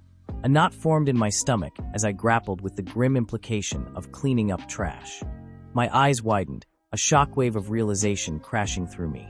Further within the oppressive silence of the forest, three shadowy figures emerged, their hushed whispers confirming the terrifying departure of the Night Order's majestic sky carriage. They seemed to have barely escaped its crushing power. The forest, a deceptive veil of serenity, continued its eerie, watchful silence. Suddenly, a burly man with a prominent brown fur beard twitched, his eyes narrowing with a suspicious glare as he questioned my unexpected presence, demanding to know who I was. He pressed on, his voice a growl, claiming they had detected a significant disturbance moments before my arrival. The brown fur-bearded brute and his menacing companions closed in, their hulking forms creating an overwhelming wall of aggression against me in the deepening shadows of the forest. His booming voice then challenged me, accusing me of causing the ruckus, and I opened my mouth to respond, a new understanding dawning. I was momentarily startled, a flicker of bewilderment crossing my features at the sheer audacity of their confrontation. Who in the blazing inferno were these monstrous men? One of them, a man with stark white hair and a bare, weathered chest, peered at me with a calculating gaze, wondering if I was merely an abandoned child left to rot in this dangerous wilderness. Another, his face shadowed by a gray stubble, added to the grim speculation, proposing I was an orphan whose parents had been cruelly slaughtered by merciless fiends. My face twisted into a furious grimace when the gray-stubbled man's disgusting internal monologue resonated through the air. My origins meant nothing to them as long as I could be sold. The audacity, a profound primal sense of impending doom screamed through my veins, confirming the overwhelming threat emanating from these loathsome men. The urgent truth clawed its way into my mind with horrifying clarity. These weren't just men, they were vicious, predatory bandits. I stood my ground, my posture hardening, ready to unleash my full, devastating power against these aggressive, encroaching villains. A chilling thought echoed in my mind. Was this the trash Commander Arthur spoke of? Did cleaning up trash mean absolute elimination? My wide blue eyes flashed with pure, unadulterated alarm as their aggressive questioning intensified, a predatory gleam in their own gazes. Then, a scene of unspeakable horror unfurled. These monsters stood menacingly over three bound, terrified children, their threats dripping with venom as they commanded me to come quietly, painting a vile picture of my fate if I dared resist their monstrous intent to sell me. The leading bandit's voice, a gravelly snarl, ordered me to approach, calmly and without incident. But I am Leica, and I do not obey scum. My voice, now a booming declaration of righteous fury, cut through the air, demanding their immediate, unconditional release of the helpless children. The bandit's smug expression instantly shattered, replaced by a look of utter, dumbfounded surprise at my sudden, defiant stand. He sputtered, a bewildered query escaping his lips. What in the depths of hell is happening here? This was it, my official baptism by fire, my very first mission as a full-fledged, terrifying member of the Night Order, bestowed directly by the commander. And with an overwhelming surge of absolute confidence, I knew I would not just take care of this bandit, I would utterly obliterate him and his pathetic crew, swiftly and decisively, in my absolute domain. My turn was a lightning reflex, revealing four hulking bandits emerging from the oppressive gloom of the forest. Their meager minds, no doubt, instantly questioned my sudden presence, probably wondering if I was some scout for the famed Night Order. As their monstrous forms became clear, my face hardened into an iron mask of pure, unyielding resolve. They lumbered forward, their vile faces contorted into menacing snarls, believing they could intimidate me. I merely scoffed, a dismissive sound, at their pathetic attempts at a formidable presence. One of them dared to roar, claiming this cursed ground was their domain, daring to state my identity was irrelevant. Their unwavering resolve, a joke in my eyes, screamed that my presence, regardless of who I was, would not change their monstrous territorial claim. Then came the inevitable, a collective, guttural yell. Get him! My body blurred, an impossible blur, as I effortlessly dodged their clumsy, desperate blows. I simply vanished from my previous location, a ghost of motion. Suddenly, their pathetic swords and that crude axe lay scattered, utterly useless, on the forest floor. Their dim minds struggled, questioning if I had truly vanished. My next move was a brutal, swift strike, unleashing an impossible action that shattered their composure into absolute shock. I declared, with absolute certainty, that the immediate peril was now, finally, under my control. Their faces contorted in a grotesque display of sheer alarm and utter surprise. I defensively squatted, my form an impenetrable shield, protecting the three bound and terrified children as I commanded everyone, with chilling authority, to stay back, to give me space. My eyes ignited with an infernal, crimson glow of pure determination, and a crushing, overwhelming presence erupted from my very core, chilling the bandits to their bones, filling them with absolute apprehension. One of their pathetic voices croaked, questioning this sudden, impossible surge of power, while another's face twisted into an ugly mask of impotent annoyance. Then one, a fool, rapidly drew his crossbow, screaming a desperate order to take his shot, as if that flimsy weapon could touch me. And in an instant, I vanished again, a terrifying echo of my speed. Their bewildered cries followed. Where did he go? I reappeared, a sudden, devastating presence, directly in front of their wretched faces. My body coiled into a low, predatory stance, ready to unleash absolute devastation. A frantic scream from one of them. He's over here. The crossbow-wielding fool aimed, knocking a projectile with a pathetic attempt at precision, targeting me with his desperate, final shot. He shrieked, a dying man's cry for me to die. The projectile, a blur of futile metal, descended upon me. My hand thrust forward with overwhelming force, unleashing a colossal wave of raw, destructive power. I stood at the epicenter, an unmoving core amidst an explosive, surging wave of power that erupted with a deafening, sharp impact. Intense energy, a shimmering, distorting force, ripped through the very air, obscuring the entire chaotic scene. For a fleeting moment, my strained face, etched with the effort of wielding such immense power, was barely visible through the raging storm. The bandits, witnessing this impossible might, were utterly stunned, their eyes wide with disbelief and absolute surprise. The colossal power finally dissipated, leaving sizzling, ethereal trails of light in its wake, marking my passage. My own hand, the source of that devastating energy, was now starkly visible, still shimmering with residual power. My foot landed with a deafening, forceful impact, echoing like a thunderclap through the ruined silence. I stood tall, radiating an overwhelming, palpable power, declaring with a voice of absolute finality that I would end this now. My eye glowed with an intensified, piercing light, a blazing streak of raw, unyielding determination. I stated, with chilling certainty, that I would end their pathetic existence swiftly, brutally. Their terrified whimpers confirmed their understanding. He's a monster. Then I unleashed my true, devastating attack, blasting those pathetic bandits through the very air, utterly annihilating their resistance, defeating them completely. My face, a mask of intense focus, was then seen in devastating detail, my eyes radiating an impossible, raw power. I was enveloped in a blindingly bright, ethereal aura, a crushing manifestation of my absolute power, emanating with a deep, earth-shattering rumble. My very form was engulfed in pure, raging energy, an inferno of my might. The very ground beneath my feet seemed to boil and crack, responding to the overwhelming, radiating force of my existence. Then, an insidious, chilling feeling permeated my senses. Something was gravely wrong. My eyes sharpened to razor points, my expression turning utterly stern as a desperate bandit's voice shrieked, commanding me not to move.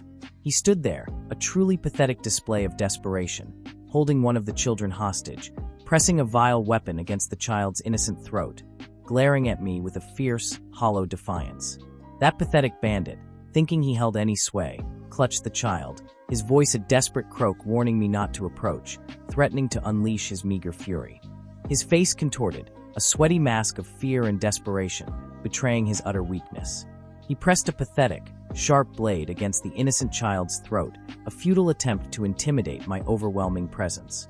My senses, honed to absolute perfection, immediately registered the other, unseen bandit, another shadow of his impending doom.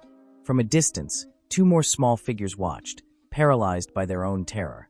Then, with a sickening swiftness, his blade moved, a shallow slash, drawing a single line of blood across the child's neck. A pained gasp tore through the air, and my absolute patience shattered. "I understand," I stated, my voice a calm, chilling prelude to the hurricane I was about to unleash. I declared I would not come any closer, a promise that held a far more brutal meaning. My demand was not a request, it was an absolute decree: release the captive children. He maintained his pathetic defiance, his blade still a threat against the child's fragile neck, arrogantly declaring there was no chance of releasing such a valuable possession. Then, with an audacious stupidity that sealed his fate, he demanded to know my name. As I stood, a silent, imposing force, he rambled on, explaining how demons had already claimed the children's families. His vile explanation continued, claiming these children would have died and become monster food anyway, so they were merely making good use of them. He elaborated further, describing the horrific fate awaiting them, destined for the depraved whims of rich old men, beginning to detail the unspeakable degradation. My response was instant, overwhelming, and utterly decisive. A blinding slash tore through his arms, a deluge of his dark, pathetic blood splattering the ground as shock and agonizing pain seized his entire being. Without a moment's hesitation, my blade descended again, severing his head with brutal finality. His dark blood exploded onto the earth, a grotesque masterpiece of my decisive power, splattering the ground. The bandit crumpled, a headless husk, his pathetic existence erased from my absolute domain. It was then that I truly grasped the terrifying scope of my own abilities. My power was not merely the sword, but an unleashed force capable of such absolute devastation. I mused on these newly discovered, devastating capabilities, acknowledging their undeniable usefulness in my journey of ultimate dominance. I turned to the child, who stared at me with wide, startled eyes, and asked if he was okay, my voice attempting a gentle tone after such a brutal display. Suddenly, a surge of overwhelming energy manifested around me with a powerful whooshing sound, an uncontrolled display of my raw might. In that moment, I understood the sheer terror my presence instilled in others. The child, utterly overwhelmed, cried out in a raw, piercing wail, tears streaming down his face. My hand moved, a rare, gentle touch upon the child's head, hoping to offer a sliver of comfort. Was it scary? I asked softly, understanding the terrifying magnitude of what they had just witnessed. I then enveloped the small child in my embrace, a stark contrast to the violence I had just unleashed. Suddenly, a startling sensation made me look up, the child clinging tightly to my back. From above, two small figures looked down, tentatively calling out my name. Then, without warning, my overwhelming power failed me, and I lay motionless on the unforgiving ground. An eternity of nothingness passed in a mere breath. My consciousness drifted, and when it finally threatened to return, a new scene, a new struggle, was already unfolding around my dormant form. Kieran, a formidable presence, stood majestically, his gaze fixed on a distant horizon. He turned his head, his mouth slightly agape, announcing with a powerful voice that someone had arrived. A startled, distressed expression then crossed his powerful features. Still in that state of agitation, Kieran called out to a figure beyond a grand archway, demanding he wait. My hazy vision registered a light brown sleeveless man and a brown bob woman, struggling to carry a limp, white-haired man into a paved courtyard. Then, with immense struggle, those same small children reluctantly carried me, my form utterly unconscious, into that very same space. Kieran's powerful voice demanded to know what catastrophic event had transpired. He looked down at my unconscious form, a deep concern etched into his powerful face. A sudden, thunderous realization then dawned upon him. The child, with a brave voice, explained the situation to Kieran, detailing my final instructions to lead them here. Kieran, with overwhelming gratitude, thanked them. The child continued, revealing that I had simply fallen asleep, after carrying them with my last ounce of power all the way to this monumental city. With a powerful movement, Kieran hoisted my unconscious body over his shoulder, a look of incredulity on his face. He declared, with a booming voice, that it was utterly unheard of for someone to cause so much trouble for the very people he had saved. My legend, even in unconsciousness, was already growing. I was enveloped in a profound sleep, completely oblivious as Kieran, with his petty authority, stamped a demerit against my record. High above, a grand castle, a monument of power with countless spires, stood silhouetted against a sunset that bled across the sky, a spectacle befitting the monumental forces I had just unleashed. Even in my profound rest, the whispers began, an unknown voice, sharp with acknowledgement of the situation I had created, questioned their next move. My second branch chief, Fran, a woman of formidable presence, actually gazed up at my resting form, a loving smile gracing her lips. She, in her baffling perception, found my dormant face utterly adorable, her ridiculous declaration of a perfect mark echoing through the silent halls. But Kenneth, the second branch deputy chief, a man of lesser vision, scoffed, his judgment warped. He called his own chief a softy, his insult echoing my way as he slapped me with a failing mark. Daring to claim my dormant state made me look like an idiot. Then Grift, the fourth branch chief, a master of petty judgment, adjusted his spectacles, his gaze a stern, displeased condemnation. He spewed his preposterous claim, asserting it was beneath me to exhaust my overwhelming strength on what he called a mere cleanup. Jack, the sixth branch deputy chief, a man whose judgment I barely considered, offered a thoughtful smile, his perception warped, finding me disappointing. He had heard tales of my monstrous capabilities, tales that painted me as an assassin, and yet his narrow mind saw only disappointment. But even in his warped disappointment, he could not deny the undeniable pull, the urge to witness my next brutal move, to see what raw power I would unleash.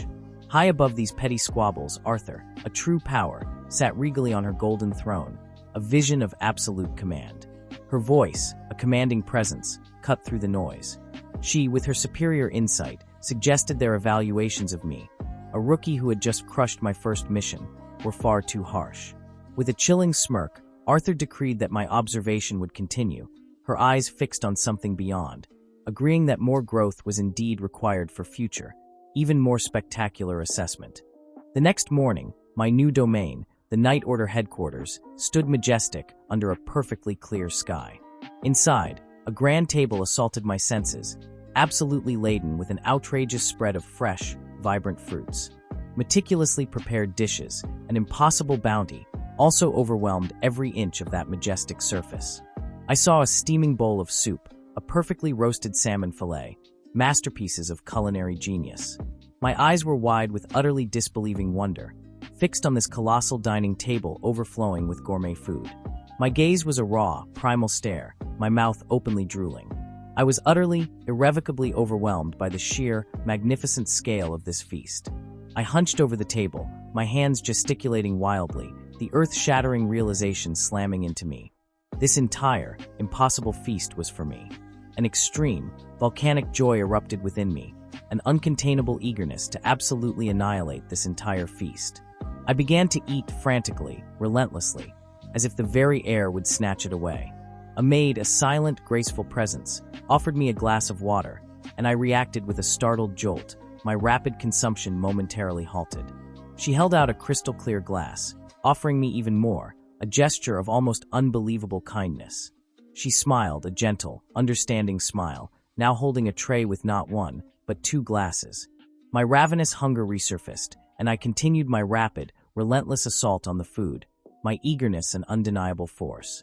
I looked up, startled, a pang of something akin to guilt hitting me as I surveyed the lavish table.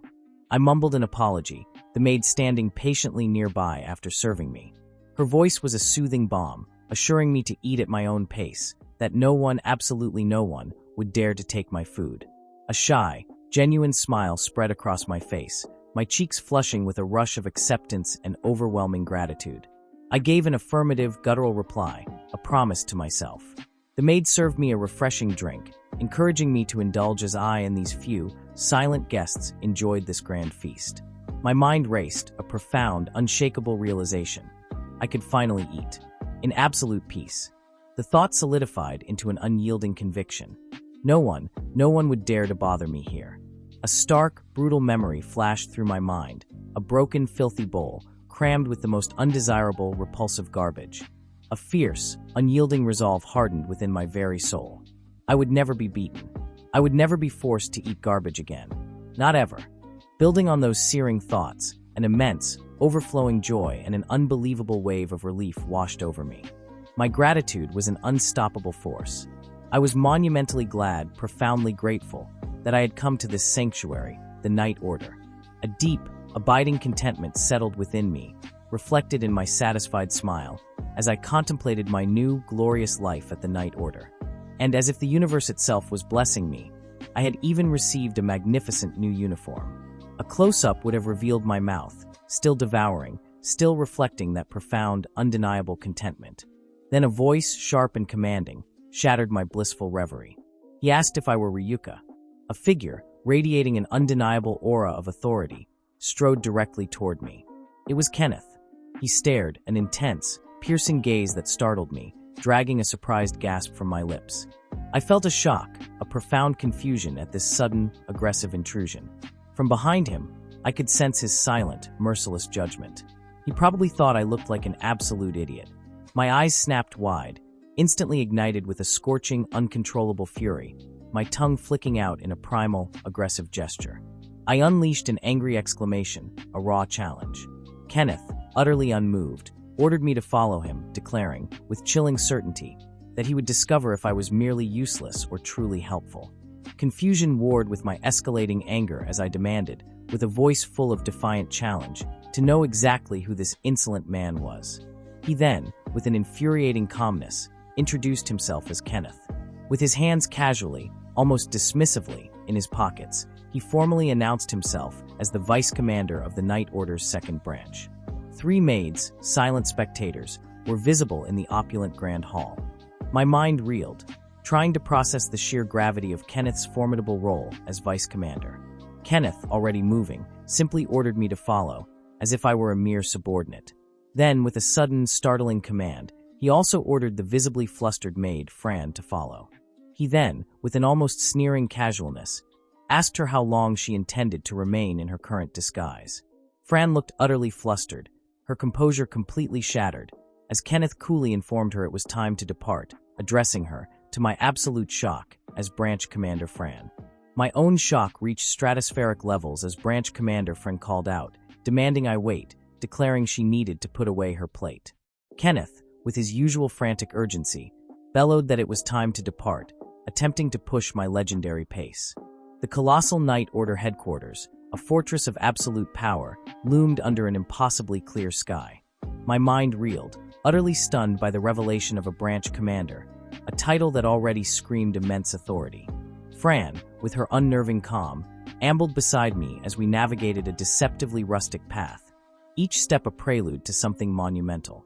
My companion Fran radiated pure, blissful contentment, a sight that only intensified the gnawing disquiet in my very soul. I was worried, and rightly so. As Fran confidently strode ahead, I shot a dark, piercing glance over my shoulder, my expression etched with the gravest seriousness. My instincts were screaming. Then, an unexpected jolt sent me into a sudden blur of motion, a visceral reaction as a burst of pure surprise ripped from my throat. Fran, with her infuriatingly unwavering confidence, simply commanded me not to worry, as if my apprehension was an insignificant trifle. She stated we had an overwhelming torrent of tasks ahead, but our ultimate, sacred objective was the safe return of every single soul. Then, with an intensity that pierced through me, she demanded to know if I truly comprehended the absolute gravity of that goal. I affirmed my perfect understanding to Fran, who, in her typical fashion, simply offered a serene smile by my side, seemingly impervious to all chaos. My mind raged at the unbelievable dichotomy. How could someone so utterly unassuming, so deceptively calm, possess such monumental, undeniable importance? Kenneth, ever the rigid informant, declared we were nearing our ultimate destination, a pronouncement Fran met with a simple, knowing acknowledgement. Fran then dramatically addressed both me and Kenneth, striking a playful, almost theatrical pose with a brilliant star seemingly crowning her head, while Kenneth just stood there, observing her peculiar power with his usual stoicism. She revealed that a monstrous, terrifying presence had been reported on the very outskirts of the royal capital that morning, a declaration that sent a shiver of anticipated conflict down my spine.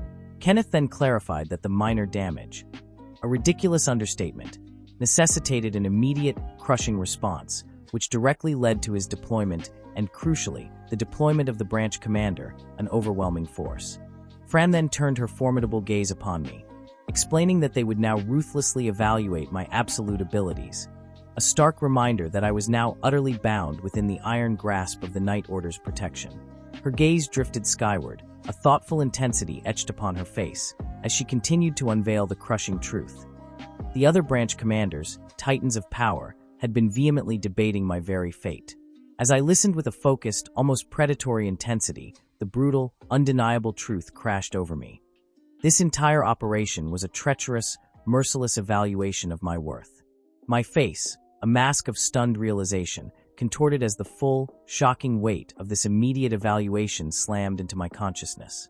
I unleashed a guttural cry of utter disbelief, my jaw dropping open in a display of pure, unadulterated shock. This was beyond comprehension. The terrifying specter of losing this precious, newfound life flashed before my eyes, and I desperately roared, both internally and externally, that I absolutely, unequivocally would not lose it. Fran, with a perplexing gentleness, reached out and lightly patted my head, a bizarrely comforting gesture amidst my spiraling panic. She then looked at me, her eyes alight, declaring she held immense, soaring hopes for my incredible potential. Fran stated with absolute certainty that she had personally heard tales of my overwhelming skills, relayed directly for the branch commander himself. A surge of pure, unadulterated triumph filled me, and I declared with a confident smirk that if that was the extent of the challenge, it would be laughably, ridiculously easy. I then demanded to know if these so-called opponents, for my glorious evaluation, were truly the monstrous, terrifying creatures I was born to annihilate. With a roar of pure, unstoppable confidence, I declared that I could and would utterly wipe out any and all opponents in mere moments, an unstoppable force of destruction. Kenneth, with his typical infuriating sarcasm, sneered that those were indeed bold words, coming from someone who had to be pathetically hauled home by the very child I had heroically rescued. My blood instantly boiled, and I questioned, with a furious snarl, precisely how he, the self-important imbecile, knew such intimate, humiliating details. Kenneth, his expression now utterly grave, delivered a crushing pronouncement. If he, or worse, the branch commander, deemed me utterly useless, my tenure within the formidable Night Order would be brutally, immediately terminated. He continued his merciless admonishment, his judgmental gaze boring down on me, daring to remark upon what he insolently called my idiotic face. I erupted, confronting Kenneth with a furious demand to know his entire, infuriating deal, and precisely why he perpetually swaggered with such sickening, undeserved superiority. Kenneth, with a truly baffling air of disbelief, then had the audacity to ask if I was genuinely posing such an utterly obvious question. Fran, with her usual impeccable timing, smoothly stepped between my surging rage and Kenneth's smug arrogance, declaring with absolute authority that there would be no fighting. Not yet, at least. She then, surprisingly, offered a genuine apology to me. She went on to explain, with a sigh, that Kenneth's brutal honesty was an inescapable consequence of his sacred covenant, a fact he seemed to acknowledge with an impassive, almost vacant stare. Fran, unbelievably, then asked if I, the legendary Leica, could possibly find it within my magnificent being to forgive Kenneth for his relentless insolence. My powerful mind instantly latched onto that single, potent word, covenant. Confusion and intense thought warred across my features as I tried to decipher its profound meaning. My fleeting confusion instantly shattered into absolute clarity. I grasped the brutal reality of the covenant. I immediately spun back to Kenneth, confronting him with a thunderous demand to know if he, in his pathetic arrogance, genuinely believed I possessed an idiotic face. What would I do about it? My blood absolute boiled at Kenneth's dismissive question. I could feel Fran frantically trying to douse the inferno Kenneth was stoking. He had definitely heard me. He pressed further, his gaze burning through my very soul, asking if I had made a covenant. My entire being reeled, a surge of pure surprise crashing through me. What if I haven't? I demanded, my voice sharp as a blade. Kenneth, with a chilling calm, explained that a covenant was the very heart, the ultimate price offered for true power. He elaborated, a grim pronouncement, that greater sacrifice unequivocally led to greater power. My determined eyes, however, already screamed that I understood this brutal truth. Then a cold, metallic touch kissed the back of my head. A pistol, held by Kenneth, was aimed directly at me. He began to unravel the savage realities lurking within the Night Order, painting a grim tapestry of destruction. He thought that a third of all new recruits were annihilated within 6 months, either ripped apart by monstrous beasts or utterly broken by their crushing covenants. My head snapped up, a profound shock, a horrifying realization seizing my very core. This was it, the true, savage nature of this place. A sudden, urgent thought flashed through my mind, wondering exactly when this pivotal event had unfolded. Kenneth's deep contemplation mirrored my own, a silent acknowledgement of the sheer brutality surrounding us. He then fixed his gaze upon me, asking if I truly intended to step into this absolute domain of chaos. He explained, without the fierce resolve to sacrifice anything, I would crumble. His hand tightened on the gun, the very air vibrating with his unspoken challenge. Fran, her voice laced with pure desperation, screamed for Kenneth to stop. Yet I merely stated, with a terrifying calm, that it was true. Kenneth grunted, a questioning sound escaping his lips. I confirmed it. I had not yet fulfilled this critical requirement. I had not yet properly forged my covenant. My hand shot out, gripping Kenneth's weapon, and I declared with absolute conviction that the commander had taken me in. I now had glorious food and a soft bed, a sanctuary I had clawed my way into. I had escaped a facility of pure hell, a nightmare I would never return to. I gripped Kenneth's weapon even tighter, my voice rising to a passionate roar. I did not care about covenants, or any of that ridiculous nonsense. I would do whatever it took to join the Night Order. I would cling to this place with every fiber of my being, with everything I possessed, and no one would ever take it from me. My eyes, ablaze with an otherworldly light, glowed with my absolute declaration. Kenneth's eyes widened, a sudden realization washing over his face as something profound had happened to his divine arts tool. He grunted, a sound of pure astonishment at what I had just wrought. Furious, Kenneth lunged forward, his weapon raised, prepared to unleash his attack. Fran, her voice a desperate plea, urged them to stop. Both Kenneth and I looked up, surprised, as Fran stood between us. She smiled, a playful wink, and pointed her finger, addressing both of us. Fran conveyed her overwhelming encouragement, her fierce enthusiasm for our raw energy and undeniable motivation. She declared, with absolute certainty, that things would change from this very moment. Fran, Kenneth, and I stood in the dark forest, illuminated by our own glowing auras, our gazes intently fixed downwards. Numerous glowing red eyes pierced through the oppressive density of the forest. Eerie, guttural sounds echoed from the hidden swarm of unseen creatures. Kenneth and I reacted with an intense shock, a primal alarm at the terrifying, unseen threat. Large, red-eyed ape shadows began to emerge from the crushing darkness. Fran, her voice a rallying cry, encouraged us to channel our overwhelming energy into our work, into the inevitable battle. Fran, her voice a rallying cry, encouraged us to channel our overwhelming energy into our work, into the inevitable battle. I was already channeling my absolute power, preparing for the devastating impact of the looming battle alongside Fran and Kenneth. Even the formidable purple sash man, a warrior of immense presence, cast his gaze upwards, drawn by the sharp, undeniable hum of our surging power. Then, the monster monkey struck. Its attack ripped through the very fabric of the air, a swift, terrifying whisper of impending doom. I gasped, the cold grip of surprise tightening its hold as I barely evaded that destructive blow. My life flashed before my eyes in that split second. The grotesque beast, satisfied with its failed attempt at my annihilation, hunkered low, its malicious attack concluded. My eyes, wide with sheer disbelief, betrayed the profound shock that reverberated through my core from such a ridiculously narrow escape. And then, the horrifying truth revealed itself. That vile purple substance, which I had only briefly glimpsed, began to devour a tree stump before my very eyes. It melted, dissolving into a sickening, thick liquid, exhaling plumes of insidious white vapor. The sight was absolutely chilling. My blood ran cold. Fran, Kenneth, and I reacted with a unified surge of dread to the monster's corrosive tail. My mind reeled from the sight of the melting tree, while Fran's urgent warning sliced through the air.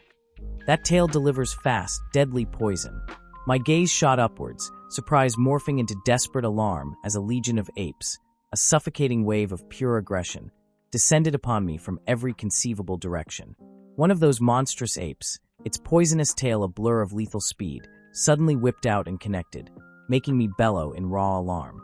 I grimaced, a guttural sound escaping my lips, as the ape's colossal tail pressed dangerously close, its vile power almost crushing me. My face contorted with a tempest of frustration and burning anger at the tail's insidious attack. I roared, declaring this ambush, this cowardly tactic of the tail, to be nothing short of cheating. Just then, the purple accent man, a whirlwind of spiky blue hair and devastating speed, ripped through the air with a brutal kick, targeting a massive pink obstacle. Fran, with her usual serene power, smiled gently, radiating an almost unsettling cheerful confidence amidst this chaos. She then waved goodbye, a warm smile gracing her lips, her staff held poised as she declared she would leave the rest to me, even as I grappled with an enraged ape in the harrowing distance.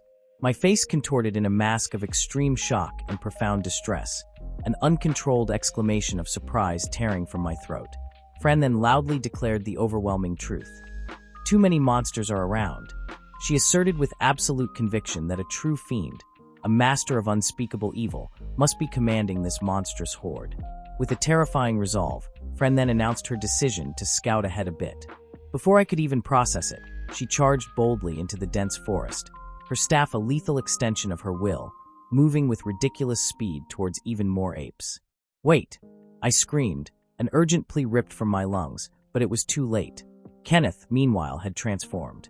Her focus was absolute, her entire being a coiled spring of destructive energy. She was now dual-wielding 2 handguns, unleashing a torrent of rapid, deafening fire. She then aimed one of her devastating handguns forward, clearly preparing for a shot of truly monumental power. Even the formidable Purple Pants man cried out in surprise at the display. Kenneth unleashed an aggressive, explosive volley forward. I flinched back, my hands reflexively flying to cover my face, overwhelmed by the sheer, sudden violence of the assault. The shock was immense. I clutched. Behind me, an ape, its monstrous head gushing blood, collapsed from a precision projectile hit. The beast lay utterly lifeless on the desolate ground. A rapidly expanding pool of crimson enveloped its pathetic form. Kenneth held her handgun aloft, a wisp of smoke delicately rising from its barrel, a chilling testament to her brutal efficiency. I stood off balance, my gaze fixed on the fallen ape, its red scarf fluttering eerily, an overwhelming surprise still dominating my expression. The very ground beneath us, now desolate and scarred, bore witness to the cataclysmic aftermath of our intense, unforgiving confrontation. Only the lengthening shadows, like silent judges, remained. Then, her voice cutting through the tension, Kenneth warned me.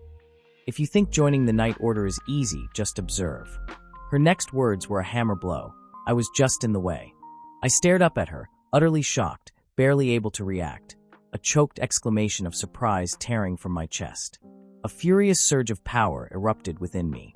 I channeled immense, raw energy into my hand, preparing for a strike of absolute devastation. With a defiant roar, I unleashed a powerful, earth-shattering strike that sent another ape reeling, and through the dust I commanded Kenneth, "Listen to me." The slicked collar man, a force of nature, then unleashed an overwhelming, devastating attack of his own. He demonstrated an immense, undeniable power and an unyielding dominance that commanded respect. I lunged forward then, my own determination a blazing inferno, my action powerful and absolute. My fierce determination solidified as I declared my absolute resolve. "I have to join the Night Order." But Kenneth, with a chilling dismissiveness, merely retorted, "Words are cheap." Kenneth kept demanding that I prove the absolute, undeniable seriousness of my intentions, as if my very presence wasn't enough. Then, with a predator's fury, Kenneth lunged, his pistol a deadly extension of his will. I was already locked in, thrust into the raw, visceral crucible of intense forest combat.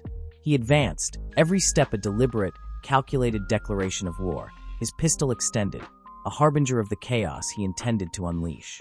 My magnificent blade screamed as it met the enraged ape's aerial assault, a thunderous clash that tore through the very fabric of the forest air. Kenneth then unleashed a torrent of pure destruction from his pistol, shredding the beast with a brutal efficiency that left it severely wounded. I answered with a devastating, wide-arc blast of energy from my sword, a wave of pure force exploding outward toward another monstrous ape. With a determined scowl etched onto my face, I brought my blade down in a powerful, earth-shattering slash, my power ready to explode from above. The very air rippled as I unleashed a truly powerful slash, a searing streak of lethal energy that carved a path of undeniable dominance across the battlefield. Finally, I stood, a weary but undeniable victor, in the hallowed silence of the forest clearing, my sword still humming with residual power. Meanwhile, Kenneth was a whirlwind of controlled chaos, engaging multiple enraged apes as they swarmed him from every conceivable angle. He plunged fearlessly downward, a human missile of destruction, into a howling horde, the strained, furious sounds of their grasping efforts completely futile against his might. I let out a guttural exclamation of pure frustration as 2 more aggressive, monstrous ape-like creatures lunged at me from the oppressive density of the forest. This entire situation was maddening, but even I, in my supreme fury, had to acknowledge the unwavering authority of the vice commander. I considered my dire current predicament, a stark realization dawning that my blade's kill rate, for all its power, simply could not match the sheer, devastating efficiency of Kenneth's gun. I stood utterly poised, my focus absolute, as yet another grotesque ape launched itself directly into my path. Everything moved with a relentless, aggressive momentum, an unstoppable force pushing us to our absolute limits. A thunderous shout erupted from my very core, echoing through the trees. My internal thoughts spiraled, piling concern upon concern, a relentless onslaught against my strategic mind. I continued my calculations, the cold, hard truth hitting me that expanding my flames, making them even more devastating, would only accelerate my inevitable burnout. A vivid flashback seared into my mind. The worried faces of the children looking down at my unconscious form, sprawled helplessly on the unforgiving ground. My mind screamed the undeniable truth. At this insane pace, I would swiftly burn out, my power consumed. Kenneth, with an infuriating smirk, dared to question if that was truly the absolute extent of my formidable power. He then barked orders, telling me not to zone out even for a second while resting, condescendingly instructing me to at least find some meager shade.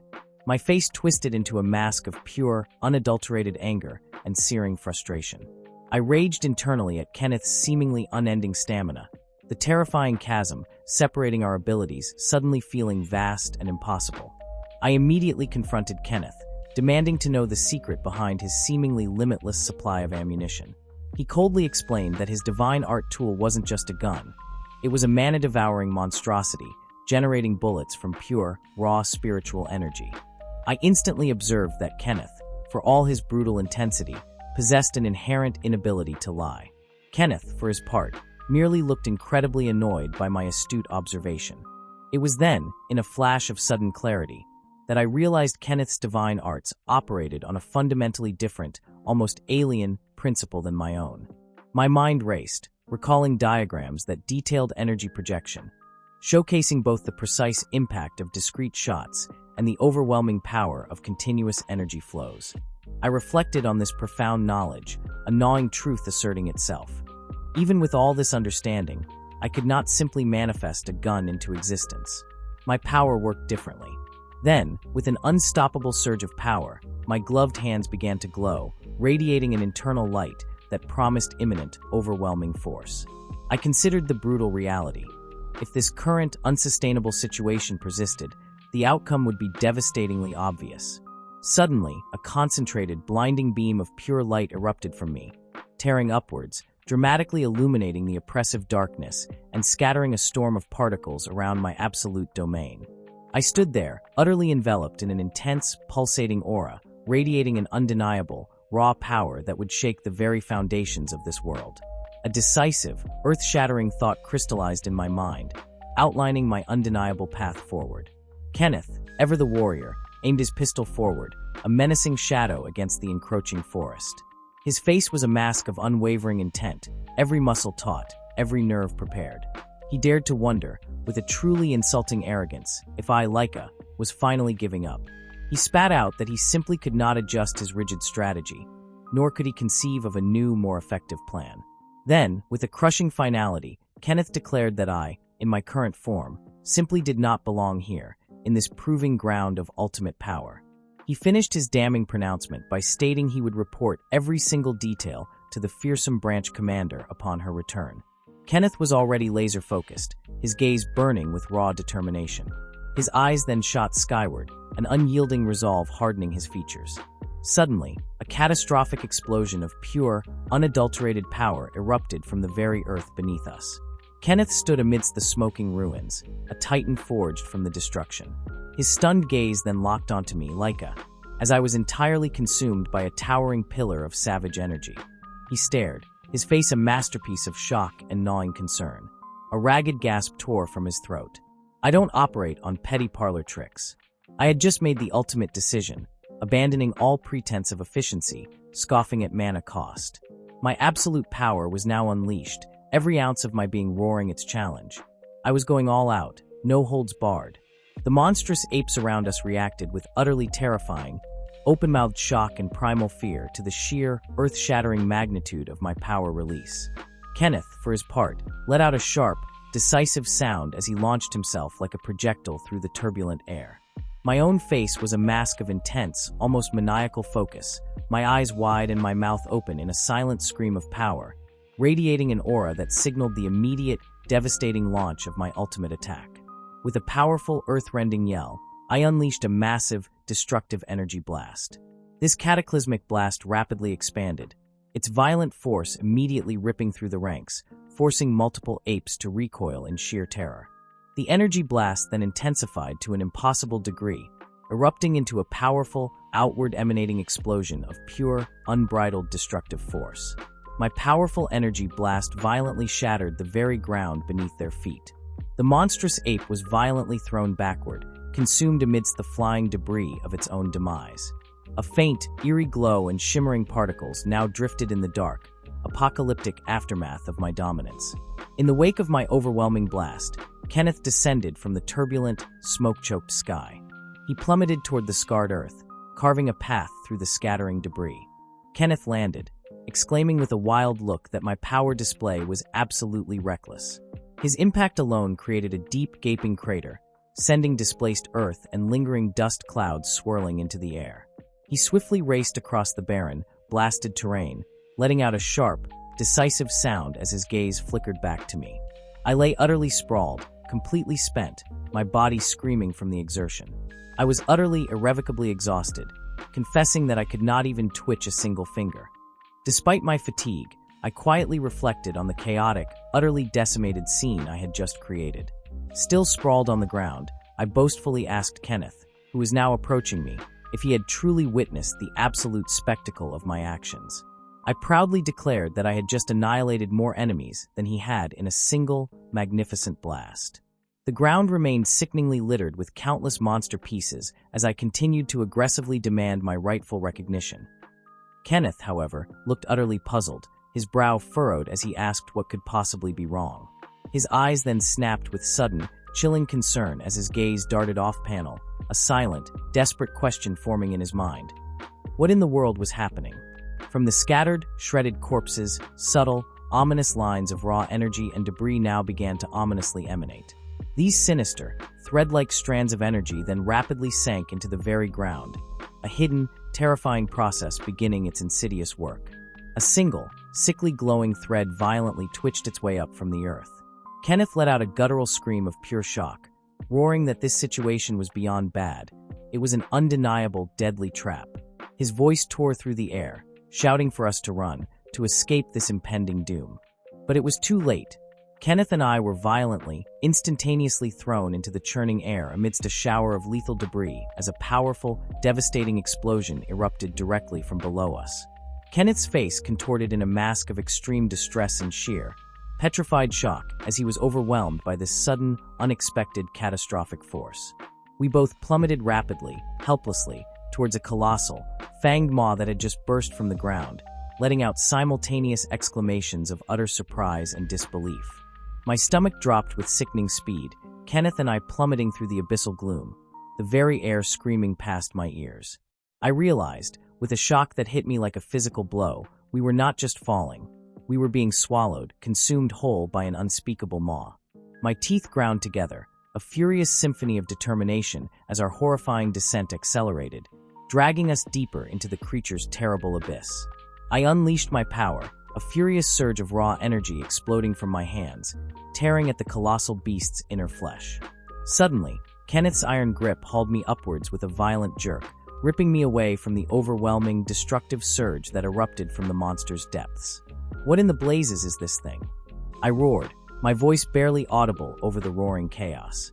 Kenneth, ever the walking encyclopedia of absolute nightmares, shouted back that it was a demon, a vile entity that had masterfully orchestrated our doom by luring us with lesser beasts. My blood ran cold, then boiled with rage.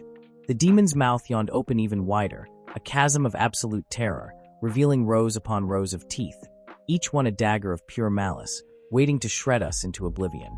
Thank you for that absolutely groundbreaking revelation, Kenneth. I seethed, my sarcasm dripping like venom, each word laced with the unbearable weight of our desperate situation. My face was slick with sweat, every inch of my body screaming in protest, the raw, brutal injuries a testament to the immense power I had already unleashed. My reserves were completely tapped. I had nothing left to give in this suicidal fight. A colossal, grotesque tongue lashed out, coiling around Kenneth and me with sickening speed, its suffocating grip tightening like a death sentence. We thrashed, fought, and clawed with every ounce of our remaining strength, but its hold was absolute. A searing pain shot through me, twisting my features into a furious grimace. "Release me, you abhorrent abomination!"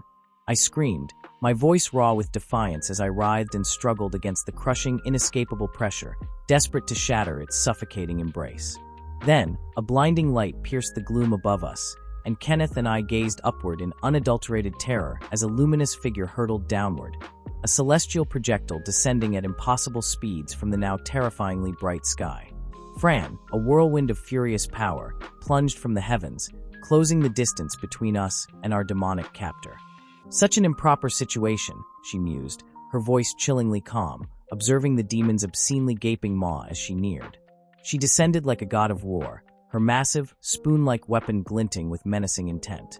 "This truly is an improper situation," she remarked again, her tone laden with a dangerous sarcasm that promised immediate, brutal retribution.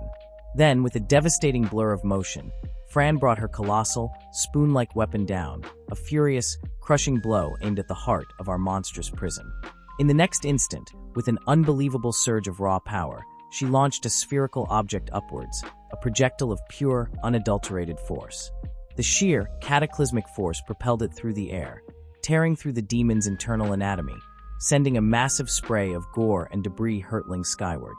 She stood, a figure of absolute dominance, in a newly formed, smoking crater, bathed in an ethereal pink light, radiating an aura of overwhelming victory.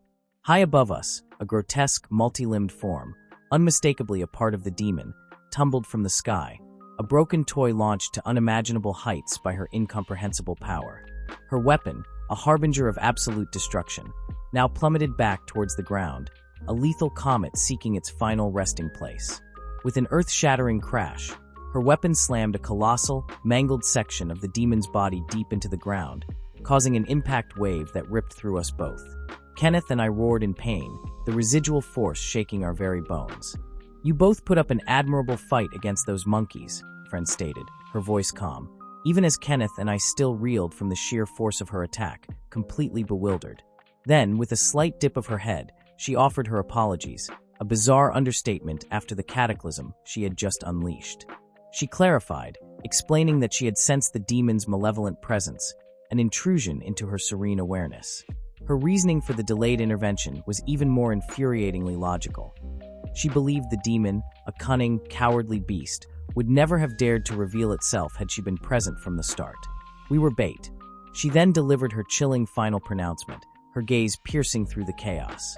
Kenneth and I stared up at her, utterly speechless, our minds reeling from the sheer audacity of her plan and the impossible scale of her power. "It is quite astonishing how quickly you two became such good friends," Fran declared, her words completely out of left field, leaving us utterly flabbergasted. My jaw dropped, and a shocked gasp escaped my lips, mirrored precisely by Kenneth's own explosion of disbelief. Our synchronized reaction was the only appropriate response to such a ridiculous statement. Moments later, Kenneth and I stood, inexplicably calm, surveying the grotesque, utterly annihilated demon tongue that was now nothing more than mangled debris.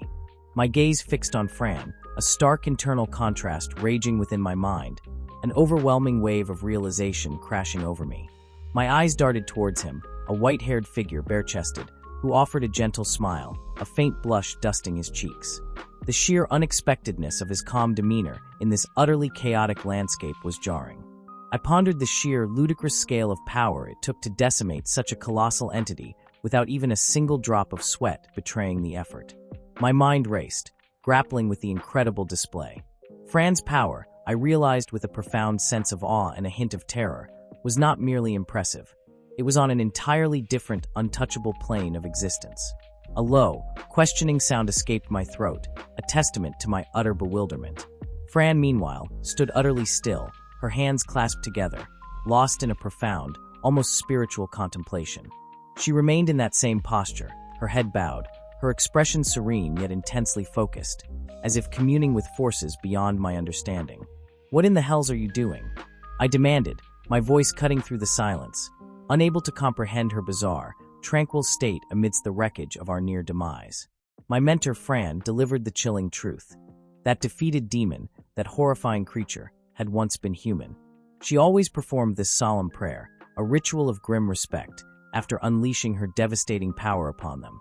She then dropped another bombshell, explaining that the sheer, uncontrolled deluge of magical energy could warp and twist any human into these monstrous abominations.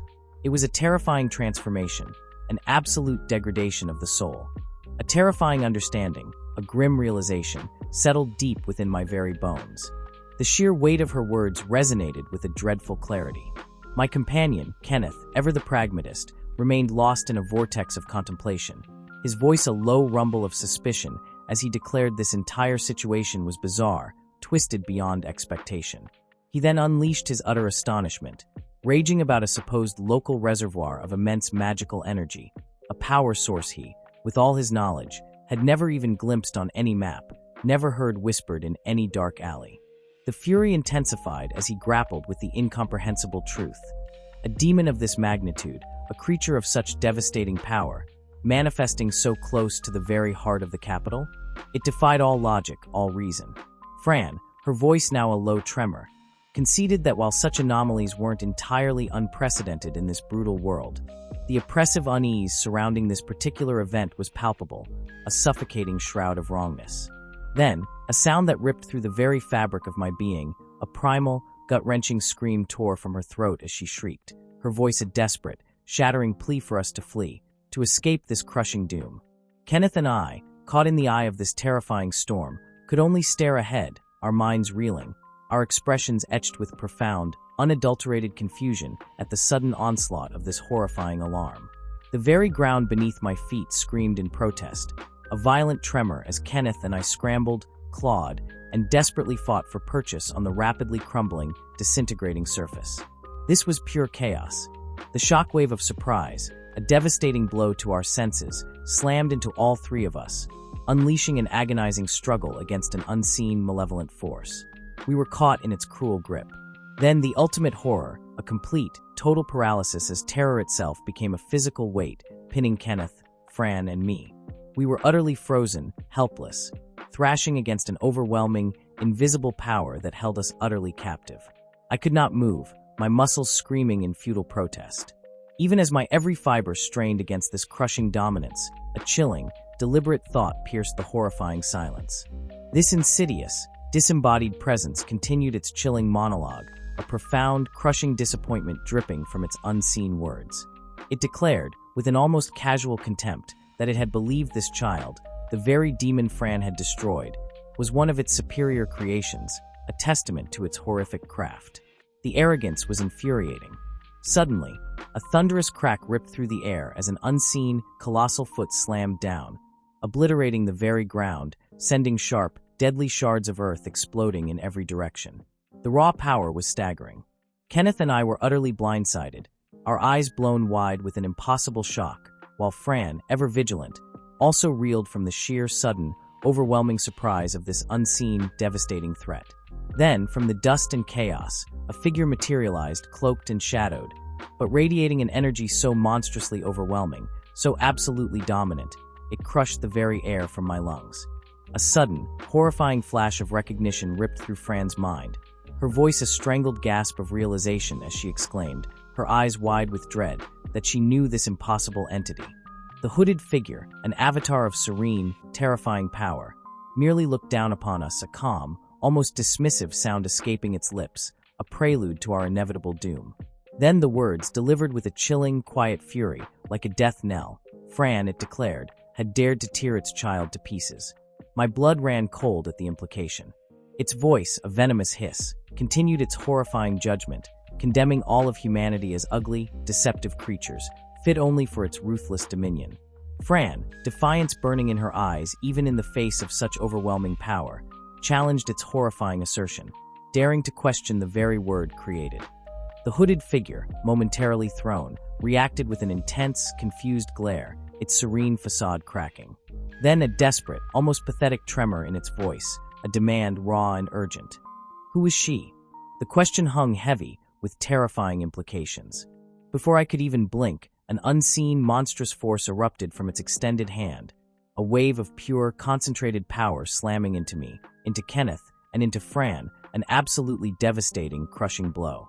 The sheer, brutal impact drove us into the ravaged earth, pinning us, helpless and broken, beneath its overwhelming, invisible weight. A guttural grunt of agony tore from Fran's lips as the impact brutalized her, a sound of profound suffering. I was utterly, brutally pinned, clutching my head in blinding agony, my vision swimming, while Fran's screams of tortured struggle echoed, a terrifying testament to our complete, utter defeat. Kenneth, His voice, now a broken whisper, articulated the crushing, overwhelming disbelief and despair that gripped us all, the grim reality of this sudden, catastrophic turn. His words, steeped in desperation, questioned the very limits of power, wondering if even the legendary strength of Lady Fran, my revered mentor, could possibly withstand this unholy, unstoppable force. The hooded figure, a terrifying silhouette of menacing power, stood dominant over us, radiating an aura of pure, unadulterated destruction, an oppressive weight that promised only annihilation. Kenneth and I lay there, utterly defeated, lifeless bodies pinned to the ravaged earth, our power utterly, completely eclipsed, outmatched beyond any shadow of hope.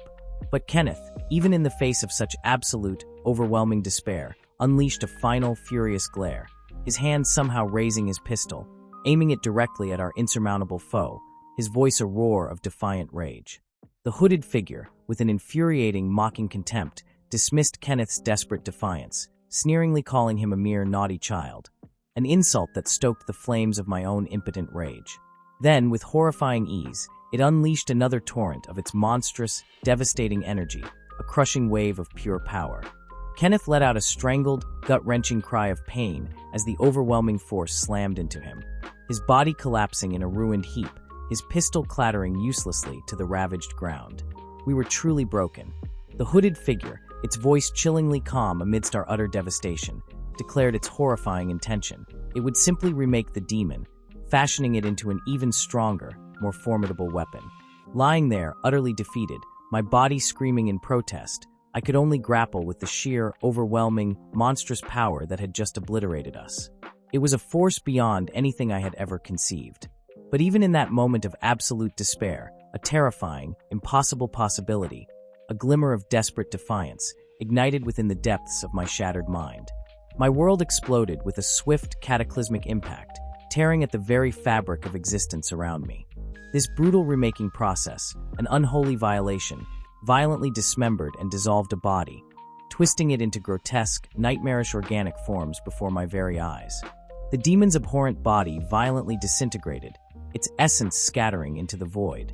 I lay prone on the ravaged ground, a guttural cry of agony tearing from my throat as a suffocating, dark aura erupted from my very being. I remained utterly splayed, pinned down, struggling with every fiber of my being against an unseen, crushing force that sought to obliterate me. What in the abyssal depths was happening? I screamed the question internally as raw, unbridled dark energy consumed my entire surroundings, the very earth beneath me groaning and cracking under its impossible weight. My wide, searing blue eyes, portals to pure, unadulterated shock and terror, stared into the encroaching abyss. I demanded to know the meaning of this monstrous assault. Then, from the very heart of the fractured earth, an unknown, hooded person erupted, rising with a devastating, earth-shattering impact. The demon, no longer disintegrated but reborn, stood impossibly firm on the fractured earth, radiating an overwhelming torrent of dark energy. It was ready for absolute destruction. The enigmatic hooded figure swirled with sinister grace around the resurrected demon, a silent, chilling question of ultimate devastation hanging in the air.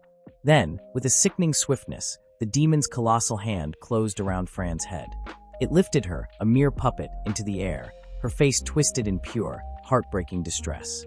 The demon, a true monstrosity of the void, held Fran violently captive, a horrifying tentacle coiling around her as its grotesque mouth gaped open.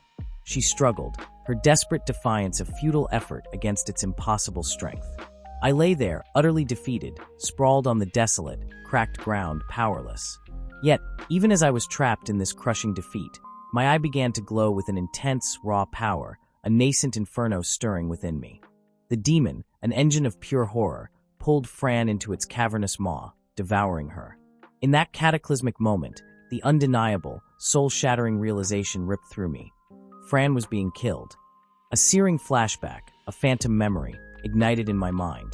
Fran, her radiant smile a beacon, gently touched my face, her voice echoing with the promise of everyone's safe return, without a single scratch, and her unwavering, impossible hopes for me.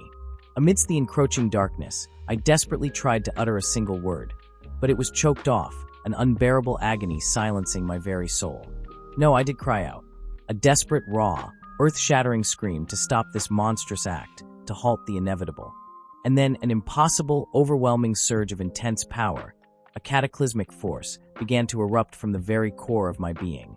The unknown, hooded figure, now intertwined with the demon, forcefully gripped Fran's head once more, their combined, radiating power causing her unspeakable, agonizing distress. My teeth ground together, a menacing, bone-jarring symphony of raw, unfathomable fury. This was my breaking point. The demon's colossal hand aggressively seized Fran, ripping her from the very ground, and she thrashed with a raw, primal terror as a sickening stream of saliva dripped from its gaping maw. Its monstrous mouth yawned open before her, an abyss of death, its grotesque tongue extending like a vile serpent. Then, with an act of unspeakable savagery, it violently crushed her face. She writhed, a sickening display of pure, unadulterated terror. My world imploded as I watched the agony contort her suffering face, a desperate struggle etched into her features. Lying broken and defeated on the shattered ground, my very essence screamed for Fran. My wide eye, a desolate mirror of my immense despair, reflected the horrifying certainty that Fran was about to be obliterated.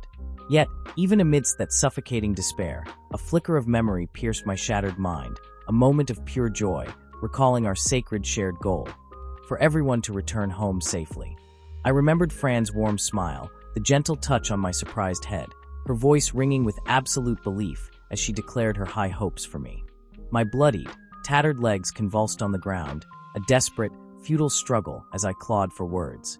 My blood-soaked leg, fueled by a nascent, uncontrollable fury, pressed against the unforgiving ground, and with a terrible groan, it began to crack. I fought to articulate the command, the desperate plea, urging them, demanding them, to stop this abomination. Then, with a primal, earth-shattering roar, I finally unleashed my voice, screaming for them to stop. From the periphery of this unfolding hellscape, an unknown, hooded figure observed my agony, their glowing yellow eyes piercing the chaos with an unsettling intensity. Fran, her face now a canvas of horror, watched, a clawed hand pressed tight over her mouth, muffling her own desperate cries. Kenneth's face, a stark testament to the sheer terror, was etched with an undeniable alarm and paralyzing fear. I screamed again, my entire being convulsing, racked by an overwhelming, surging force of raw, untamed energy. This colossal power erupted from my core, a blazing beacon signaling an irreversible, monstrous transformation. I fully manifested, my monstrous form bursting forth, an absolute spectacle of overwhelming power. I let loose a guttural, earth-shaking roar as pure, destructive energy surged from every inch of my body. My chest and shoulders rippled with the sheer, uncontrolled might of this surging power, my monstrous transformation reaching its terrifying, absolute peak. My newly monstrous face, a terrifying visage of primal fury, revealed a wide, malevolent grin and teeth like sharpened blades. My eyes, now ablaze, glowed with an utterly destructive, obliterating power. Kenneth, witnessing my horrific grandeur, choked on a sound of utter shock and raw disbelief. With a terrifying ease, I concentrated that raw, surging might, forming a pulsating orb of devastating energy in my palm. My phenomenal energy orb, a sphere of pure, unadulterated obliteration, then erupted. A massive, blinding explosion of untold power instantly engulfed the entire battlefield. I, a force of vengeance, unleashed a concentrated, annihilating blast from my palm while still suspended midair, striking the demon with impossible force and violently bursting straight through its very chest. But even as I struck, another monstrous demon hand, swift and insidious, seized Fran, its crushing grip wrapping around her already terrified face, her wide red eyes reflecting pure, unadulterated terror. My own expression twisted into a tormented grimace as power, uncontrollable and violent, continued to erupt in devastating waves from my chest and upper body. The unknown hooded figure, an enigma amidst the devastation, watched impassively as the dust and debris settled around them with a heavy, final thud. A dreadful, echoing silence followed, an unnerving calm after the cataclysm. I lay amidst the scattered debris, utterly spent, groaning with the crushing weight of exhaustion. The hooded figure then emitted a low, assertive sound, a ripple of something new in the silence. They stood, an imposing silhouette against the ruined landscape, their voice echoing with an undeniable power as they spoke to my collapsed form, declaring me amazing. They continued their observation, their words cutting through the air, commenting on my sheer, ridiculous ability to move, to even exist, within that impossibly powerful gravity field. The mysterious figure continued their unsettling monologue, emphasizing my power even more, making my very existence feel like an anomaly. Then, defying all logic and exhaustion, I rose from the ground, my own power surging once more around me, a defiant aura against the destruction. The hooded figure, now a focal point, seemed to ponder the very nature of my erupting power, recalling some previous, enigmatic flame. They openly wondered if that ancient, furious flame was even of this world, a question that sent a chill down my spine. With a deliberate motion, the hooded figure's foot descended, impacting the decimated ground with profound weight. They simply stated, their voice devoid of true emotion, that my power was interesting. That crimson-ored figure's foot then landed with a thunderous impact, cracking the very ground beneath them and sending shards of debris flying in every direction. They were preparing for action, a terrifying promise in their very stance.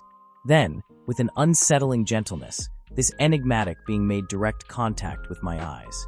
My own bloodshot eye, now a burning beacon with a vibrant red pupil, pulsed with a faint, ominous glow. My intensely glowing red eye expanded, a crimson sun manifesting within a swirling dark void, ready to annihilate any obstruction.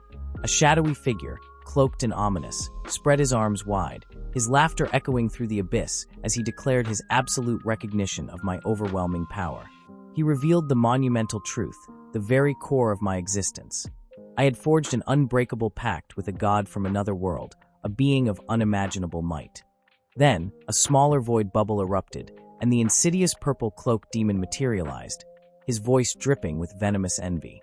My primary adversary then made a contrasting statement, dismissing the demon's claim with a wave of his hand. He then expressed outright disbelief, questioning what I, Leica, could possibly offer to such a formidable entity.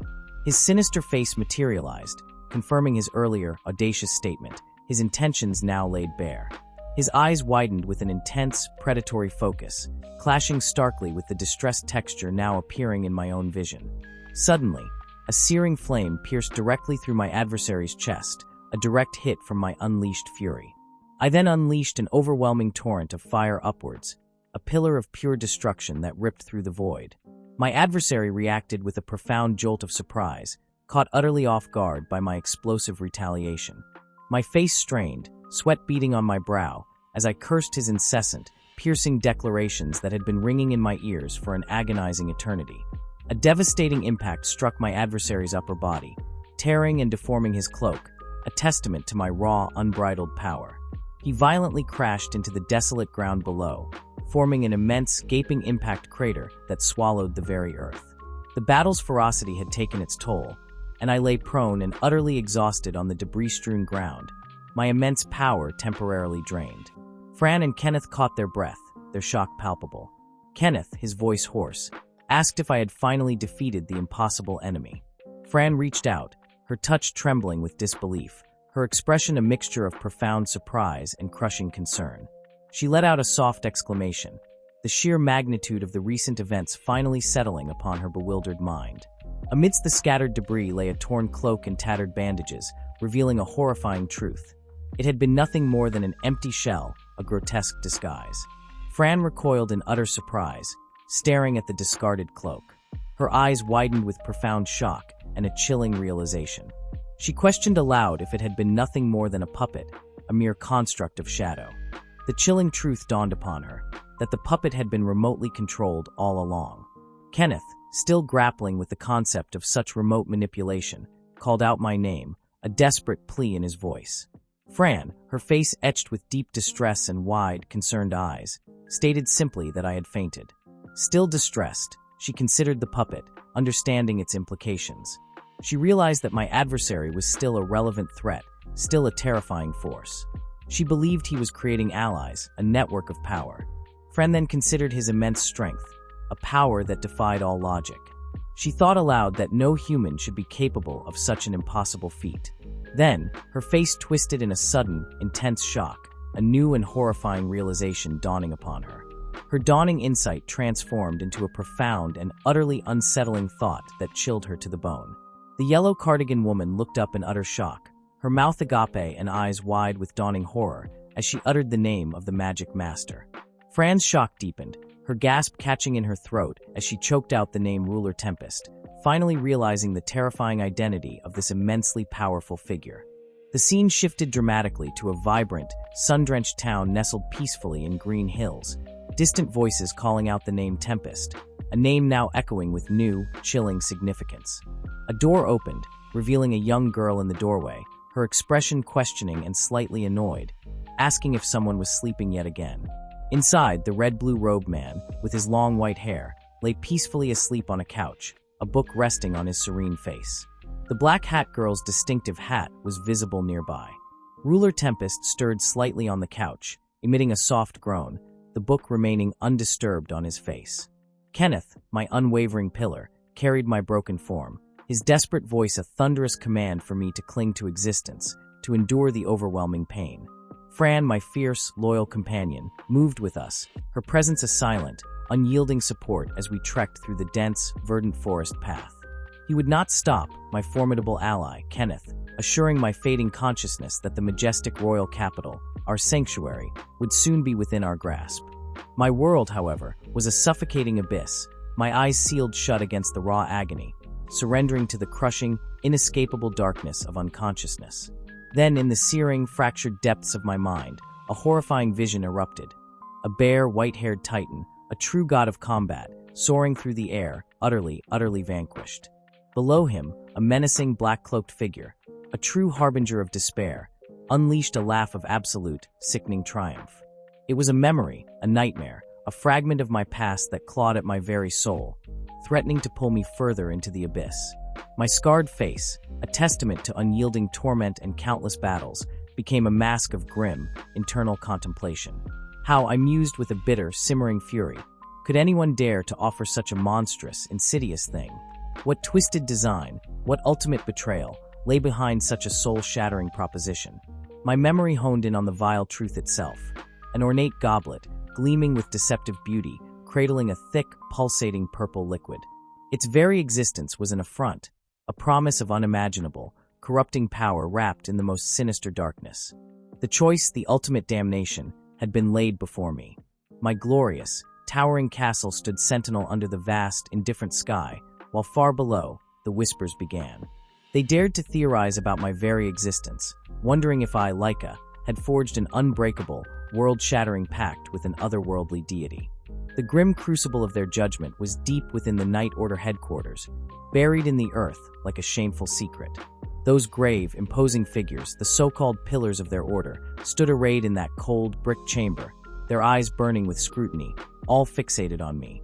Yet, there I was Leica, utterly oblivious to their petty machinations, sprawled out in a powerful, exhausted slumber against their crude wooden table. Fourth Branch Commander Grift, his face a mask of iron resolve, spewed forth his grave pronouncements. He declared that if their ludicrous theories about me held any truth, it would shatter the very bedrock of their precious Night Order. But then, 6th Branch Vice Commander Jack, his eyes practically bulging from his head, threw his arms wide in an almost comedic gesture of awe. He bellowed that I had manifested a divine instrument of such ridiculous, gargantuan scale it defied all earthly comprehension. My power, an overwhelming display of a massive flaming sword, had utterly scorched their memories. Jack, in his newfound clarity, stammered that I seemed useful. Useful, as if my power could be so simply categorized. Even Kieran, ever the pragmatist, was forced to concede, nodding in reluctant agreement to this outrageous understatement. Kieran's gaze dropped, heavy with contemplation, as he admitted that I, the boy, had relentlessly proven myself an invaluable, absolutely devastating asset in every brutal confrontation. But then the incessant drone of 9th Branch Commander Kieran began, her voice dripping with venom. She raged that to trust the whispers of an unidentified man was an act of utter, catastrophic absurdity. Gavin, with his usual grim pronouncements, asserted that the reports dared to suggest I might be a magic master, a risk too colossal, too utterly destructive, for an organization that demanded absolute, pristine certainty in every single one of its components. Vice Commander Gavin, relentlessly pounding his self-righteous gavel, continued his damning speech. He claimed I only sowed chaos, as if chaos wasn't precisely what was needed to reshape their pathetic world. His intense blue eye burned with a terrifying, unyielding resolve, a testament to his rigid, unwavering fear of what I represented. Arthur, her expression grave and laser-focused, cut through the tension, her voice ringing out as she called to Fran. She sternly demanded Fran's unvarnished opinion, seeking her insights as a supposed objective observer. Fran, caught in the relentless glare, clasped her hands in a nervous grip, her gaze darting away, her face a storm of worry and profound thought. Fran, her features contorted by intense trouble, replayed the impossible scenario in her mind. She agonized over how she and Kenneth had been utterly paralyzed, rendered completely immobile by the sheer overwhelming pressure of that situation. She was forced to concede the terrifying truth. Only one being, Leica, possessed the colossal power to even stand against that encroaching menace. A cold, stark realization gripped her soul. They would have been brutally obliterated, utterly annihilated if Leica had not descended like a whirlwind of salvation. But then a terrifying, fresh revelation surged through Fran's tormented mind. She began to question the very nature of my boundless, uncontrolled power. Fran finally grasped the crushing reality. Such immense, cataclysmic power as mine could never truly be leashed, never truly contained. Gavin, ever the meticulous record-keeper of my perceived flaws, heard the grim reports of my struggles. He coldly articulated the devastating truth. That I, the kid, would collapse, utterly spent and broken from exhaustion, every single time I unleashed the full, unbridled force of my power. Gavin's face, etched with weary disbelief and genuine pain, twisted as he questioned if such an overwhelming report could possibly be real, if I could truly possess such a volatile gift. He railed against the very notion, wondering how this monumental, utterly unstable situation could ever be deemed even remotely under control. Arthur, her eyes cast downward in profound contemplation, finally acknowledged the colossal gravity of the unfolding events. The overriding imperative crystallized in her mind. They needed desperately to ascertain if I could master the terrifying Tempest that was my own power. The relentless inquisition raged on, their pathetic discourse fixated on whether I was a suitable fit for their archaic night order. They deluded themselves into believing that if they could only pigeonhole me, if they could simply define my immense presence, then all their trivial worries would miraculously vanish. Kieran, Fran, Grift, and even the now silent Jack stood as a frozen tableau in that tense, suffocating council. Arthur, with a decisive shift, addressed Gavin, declaring that she was absorbing every single word of their previous, frenzied discussions. Then, her gaze locking onto him, she directly challenged Gavin. She demanded to know what monumental feat, what impossible trial, would finally break through Gavin's intense, unyielding skepticism and truly convince him of my undeniable reality. Gavin, his expression as stern and unyielding as granite, uttered the sacred words, speaking of the legendary trial of the guarded flame. He gazed into the middle distance, his mind already consumed by deep reflection, intently observing the impossible demands of this ancient ordeal. He delivered his ultimatum, declaring that merely surviving, merely passing this cataclysmic trial, was the absolute bare minimum requirement for my existence within their sphere. Fran and Kieran, their faces mirroring a terrifying, synchronized tableau of utter shock and profound surprise, reeled from his audacious declaration. Then, the dam broke within Fran, and she began to unleash her torrent of frantic, desperate thoughts. Arthur's voice, cold as the abyss, declared my fate, ordering Jack to perform the inevitable, to mend my shattered frame. I was stretched out, a mere vessel upon the brutal healing table, Jack's monstrous energy coursing through me with a brief, dismissive comment as Kieran and Fran watched the raw spectacle of my mending. Then, the true horror, Arthur, with a grim determination that chilled my very soul, announced they were unleashing me into the deepest pits of hell itself. A subtle, terrifying smile twisted at the corners of his lips, a silent promise of the inferno awaiting me. A voice, unseen but utterly dominant, commanded my complete and utter repair, demanding I be patched up with a thoroughness that bordered on the grotesque. The world faded, and I plunged into a forced, tormented sleep. An eternity of oblivion devoured me. Then the awakening. Violent, cataclysmic chaos erupted around me, a swirling maelstrom of furious red and insidious purple that consumed the very fabric of my dark prison. My teeth ground together, a desperate testament to the sheer, impossible exertion ripping through my being. From the crushing, abyssal darkness, an ancient, disembodied voice erupted in a mocking, chilling laugh. It spoke, its tone shifting with a sudden, dreadful realization that echoed through my very bones.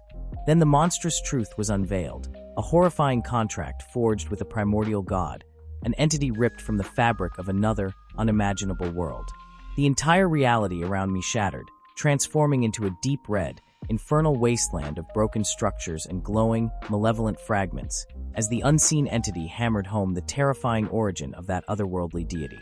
The overwhelming crimson environment flared with unimaginable intensity, and the unseen entity, its presence now a crushing weight, declared with absolute certainty. It was a god. Amidst this continuing, destructive, deep red hellscape, the unseen speaker paused, a dramatic silence that spoke volumes of its ancient power. The infernal red environment solidified, revealing more distinct, agonizingly shattered structures, each a testament to unimaginable devastation. Then the entity's voice, laced with raw disbelief, questioned the very offering that had brought it forth. Intense red light erupted, illuminating the destruction as the unseen entity repeated its monstrous disbelief, scornfully stating that my offering was merely something like that. The audacity! A powerful, crescent-shaped eye, vast and ancient, tore open the darkness, its malevolent gaze a terrifying mark of the speaker's ominous, overwhelming presence. Faint red glowing symbols pulsed ominously in the dark, oppressive void as the entity, its disgust palpable, unleashed its contempt upon my very existence. My voice, a desperate tremor, tore through the suffocating darkness, demanding to know what monstrous presence dared to assault me. I roared, a desperate, raw shout for it to silence its atrocious voice, to cease its torment. My screams ripped through the void, intense and primal, my face a mask of contorted agony amidst the utterly chaotic struggle for my very sanity. Then, just as suddenly, the agonizing screams ceased, and I abruptly awakened, my body jarringly solid in a soft bed, utterly confused by these new, unfamiliar surroundings. Kenneth sat nearby, a strange red book clutched in his hands, his presence a stark contrast to the hell I had just endured. Kenneth, with an infuriating calm, simply stated that I was finally awake. Still trapped in the soft prison of the bed, I slowly turned my head, my gaze dazed and unfocused upon Kenneth, my mind reeling from the transition. He continued to sit there, utterly serene, his face now clearly visible, still clutching that enigmatic red book. He then casually mentioned that even their most potent healing techniques had been unleashed upon my ravaged form. Then, with an exasperated air, he questioned how long I intended to remain in this state of oblivion. His words carried the crushing implication that I had been lost to unconsciousness for an unfathomable, terrifyingly long time. The hours bled into an endless night, marked only by the glittering, cold expanse of the starry sky. I, with a desperate need to escape the subject of my own terrifying ordeal, brutally changed the subject. My voice, still raw, demanded information about another, a crucial figure in this unfolding drama. Kenneth, with a deceptive calm, tried to reassure me that everything was agonizingly okay. He confirmed, with a careful tone, that the immediate, crushing danger had finally receded from my path. He then looked away, his gaze falling, a troubled expression and a faint, almost imperceptible blush coloring his face. Still groggy, still fighting against the lingering shadows of my ordeal, I could only manage a hesitant, questioning sound. My voice, low and insistent, pressed Kenneth, demanding to know the true meaning behind his sudden agitation. Then, in a stunning admission, Kenneth thanked me, claiming I had single-handedly saved them all. He then confessed, his voice laced with a surprising tremor, that my prolonged unconsciousness had filled him with an unexpected, profound worry. My mind, still reeling, registered his declaration with a silent, profound shock. He worried about me? I pressed him, my voice edged with disbelief, demanding to know if he truly felt such a ridiculous, illogical concern for my well-being. Kenneth, his blush now more pronounced, fiercely defended his worry, his voice asserting that my heroic act of saving them all made his concern utterly natural. He declared, with a sudden, forceful conviction, that his apprehension for my fate was nothing less than a perfectly natural response. My own face flushed with a bewildering surprise, my mind still grappling with the truly astonishing possibility that Kenneth, of all people, had genuinely harbored a deep, personal worry for my survival. Kenneth averted his gaze, a telltale blush painting his face as he clutched a book. I knew in that moment my friend was an open book himself, utterly incapable of deception. Yet, the triviality of his current secret instantly vanished from my mind. His flustered demeanor persisted, a clear sign of his inner turmoil. He managed a hurried expression of thanks, though his shock was still overwhelming. My own surprise must have been evident, stark against Kenneth's strangely neutral gaze. My eyes then fell upon the formidable figure of Kieran, who stood with an unyielding, direct stare. His expression was stern, etched with a profound weariness that spoke of immense burdens. "Branch Commander Kieran," I uttered, recognizing the sheer authority radiating from him. He apologized, a perfunctory gesture, for disturbing my recovery, as if mere inconvenience could touch my rising power. Then, with the weight of destiny in his voice, Kieran announced a decision had been made regarding my future. My future? I demanded, my voice cutting through the sudden tension. In the study, I sat up, a deep concern etched on my own features, while a startled Kenneth remained by my side. Kieran, unyielding, reiterated his declaration. A decision about my destiny had been irrevocably made. My surprise was absolute, a powerful shockwave, as Kieran dropped the thunderbolt. I would undergo the trial of the guarded flame. Kenneth exploded beside me, his eyes wide with a disbelief that matched my own, an outcry ripping from his very soul. I remained in a whirlwind of surprise and utter confusion, my mind struggling to grasp the concept. A trial? What in the blazing depths was a trial? From beside the bed, Kenneth, a storm of distress and frustration, vehemently opposed the very idea. He railed against it, arguing it was a reckless, suicidal endeavor for someone as new and untempered as myself. Kieran merely pointed, his gaze like steel, and declared with chilling gravity that he was the official administrator of this perilous trial. My confusion persisted, a fog of uncertainty swirling around my mind as I admitted I did not fully comprehend the cataclysmic situation unfolding before my very eyes. Then, a dangerous thought ignited within me. What impossible heights awaited if I were to pass this formidable trial? Would passing this gauntlet mean my formal recognition, my definitive ascendancy into the legendary Knight Order? Kenneth reacted with a sharp, incredulous gasp to my question, branding it with an intensity that bordered on outrage. He called me an idiot, his voice laced with an almost desperate exasperation. Then, with a sudden shift, Kenneth began to formally introduce the terrifying trial of the guarded flame. He explained it was not just a test, but the ultimate crucible to forge an executive candidate, a warrior destined for the highest echelons of power. He pressed on, detailing the trial's utterly rigorous, soul-crushing requirements. Mere recommendations were typically needed just to attempt this trial, he thundered, emphasizing that 2 or more branch commanders were an absolute prerequisite. These recommendations, he clarified, were founded upon a lifetime of unparalleled work experience and earth-shattering achievements. Then, with a sudden, electrifying intensity, Kenneth turned his focus directly to me. His disbelief was a roaring torrent as he expressed how utterly insane it was that I, who had only just awakened my divine magic, was being subjected to such an impossible trial. He branded the trial for me as nothing less than a brutal, calculated execution. A jolt of startled concern ripped through me, cold sweat beading on my brow at the sheer, overwhelming gravity of his words.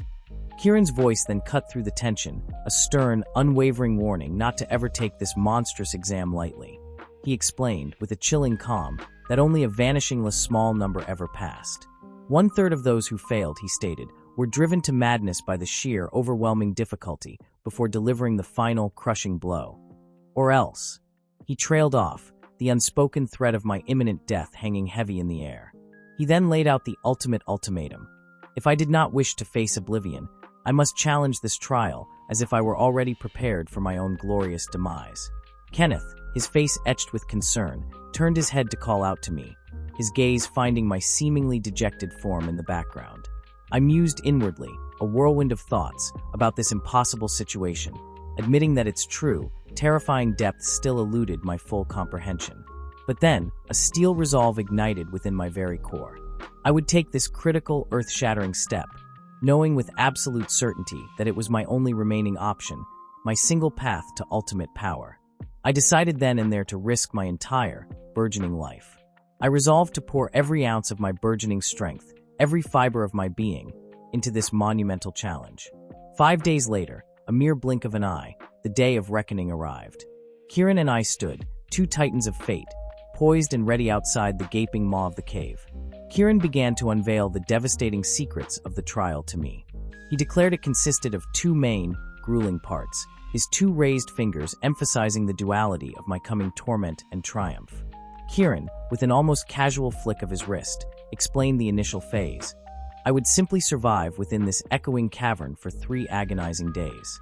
My blood thrummed with the challenge. But my spirit, always hungry for the ultimate test, immediately demanded to know the true nature of the trial, the shattering second part.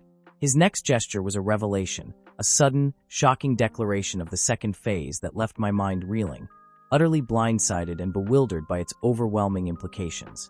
Then, with an almost deliberate slowness after his earth-shattering pronouncement, Kieran placed a small, unassuming white candle directly into my waiting palm. My gaze narrowed, my very being questioning the ridiculous simplicity of the object. Was this truly just a candle? He then issued a command that resonated with a bizarre kind of power. Pour your formidable essence into it. I gripped the fragile wax, my every fiber concentrating as I channeled my overwhelming, unrestrained power into its core, a magnificent surge of my own internal dominion. The response was instantaneous and cataclysmic. I recoiled, a shockwave of surprise hitting me as the candle didn't just light, but erupted with a monstrous, roaring inferno. A primal gasp tore from my throat. The heat was an unleashed, unbearable force against my skin. Kieran's voice then cut through the sudden, blinding brilliance of my new flame, issuing his precise, unwavering instructions. My absolute mandate, my overwhelming burden, was to ensure that this glorious, explosive flame, born of my own power, would never be extinguished. For 3 relentless days and 3 terrifying nights, I was to be its sole guardian, its impenetrable shield. The true, soul-crushing weight of this impossible, monumental task crashed down upon me then, threatening to overwhelm my very core. My voice, a mere whisper against the inferno's roar, echoed my disbelief. Protecting this flame? It was then that Kieran's expression turned grim, his warning a thunderclap. This beacon of my power, this blazing inferno, would draw every monstrous horror, every lurking abomination, directly to my absolute domain. The sheer, brutal shock of his words hit me like a physical blow, electrifying my entire being with a sudden, chilling dread. His next words were an urgent, almost desperate plea, a final, chilling directive. I absolutely could not perish. And with that, the crucible of my existence, the ultimate trial, truly began. The void itself shuddered, a single drop of water striking an unseen surface, sending out colossal ripples and a deep, resonating hum that vibrated through my very bones. In my unwavering grasp, a single lit white candle defied the absolute darkness, its fragile flame my only beacon, illuminating the encroaching abyssal gloom around me. I found myself standing, an insignificant speck, within a colossal, shadowed cavern. My tiny candle's light barely pierced the oppressive expanse. A desperate sound escaped my lips, immediately answered by another, chilling, unknown echo from the boundless depths. The sheer weight of the air, thick and suffocating, made it impossible to draw a full breath into my burning lungs.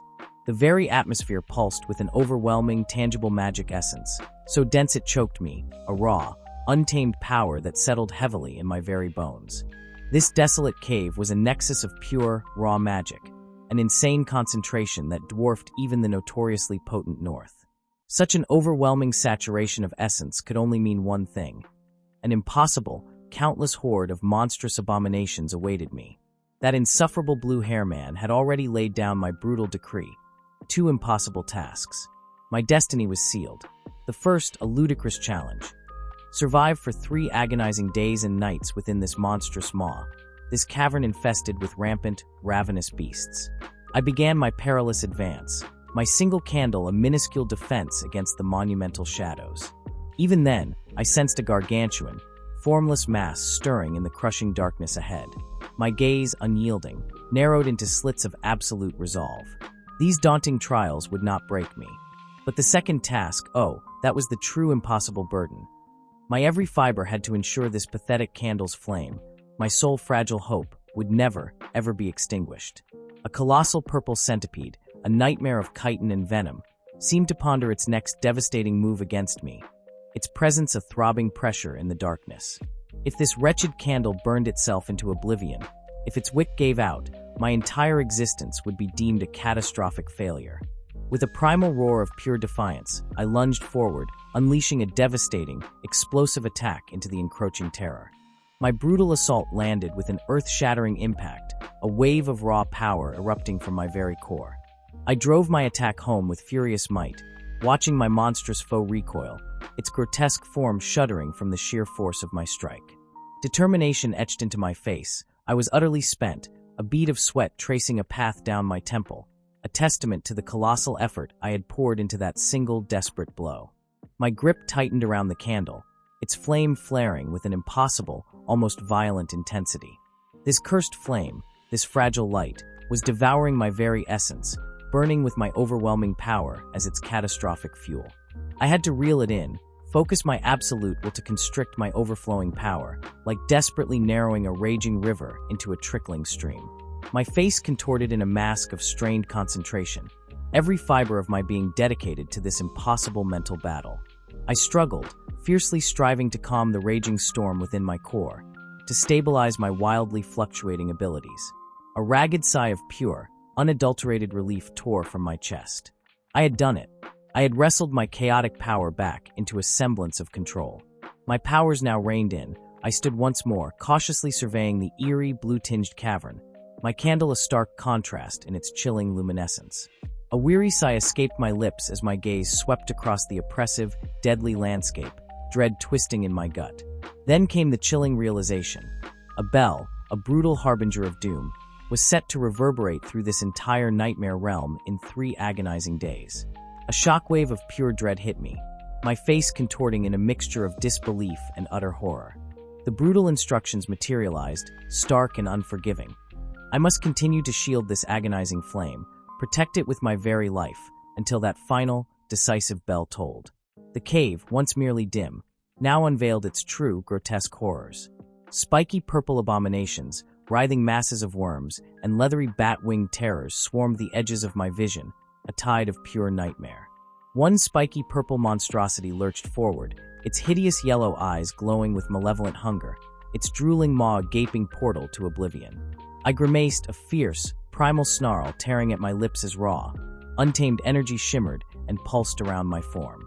Succeed in this impossible trial, protect this infernal flame, and I would be elevated, formally recognized as a formidable member of the revered Night Order. A jagged bolt of pure, blinding light rent the overwhelming darkness, a brutal flash of reality.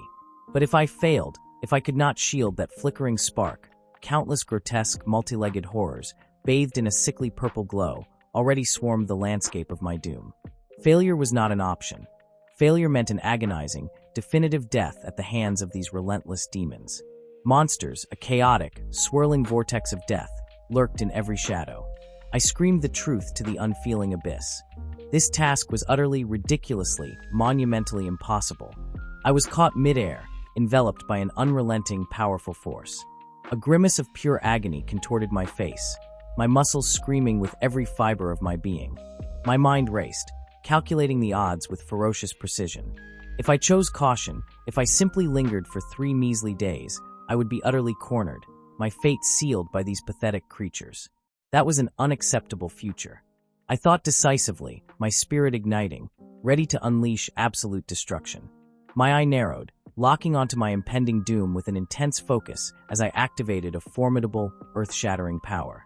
The monsters surrounding me recoiled, their horrid mouths gaping open in an alarming display of surprise and pure terror.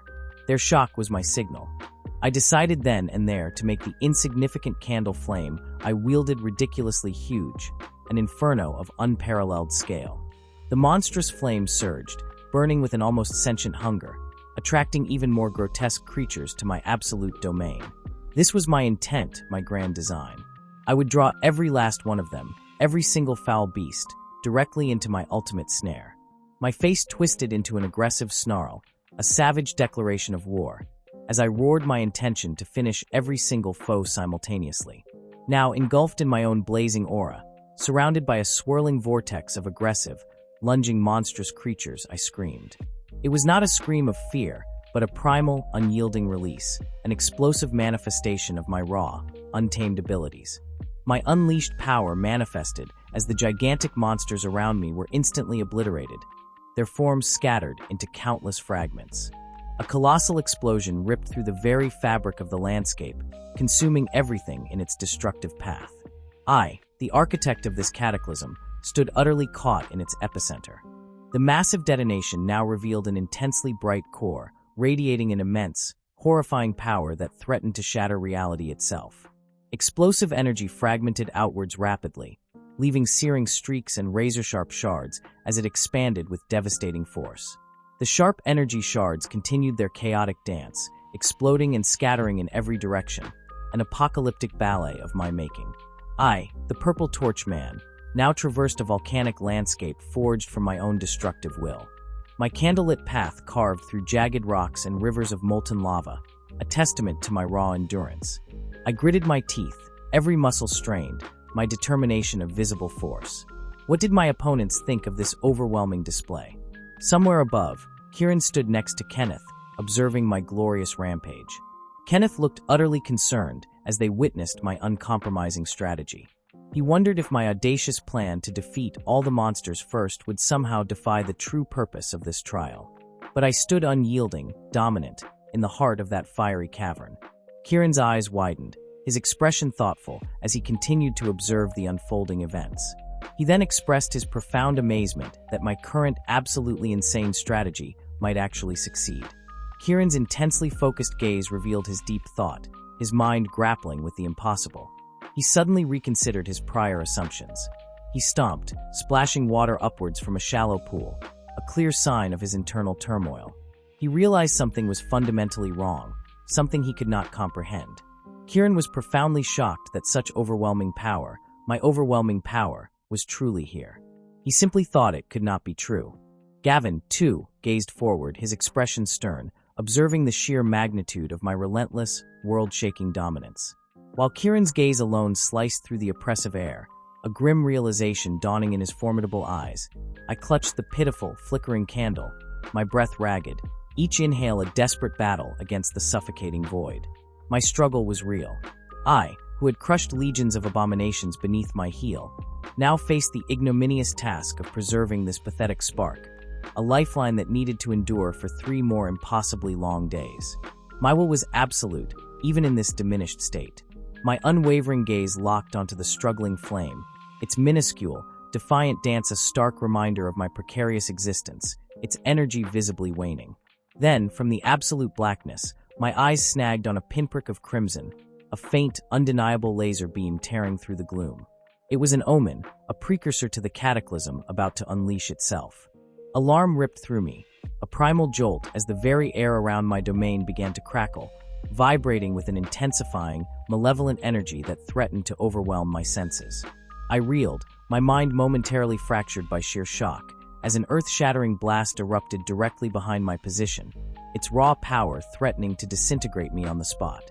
My eyes, usually unwavering, dilated with a potent cocktail of fear and blinding surprise as the swirling, chaotic energy coalesced, tightening its terrifying grip around my very being. This was raw power, unbound.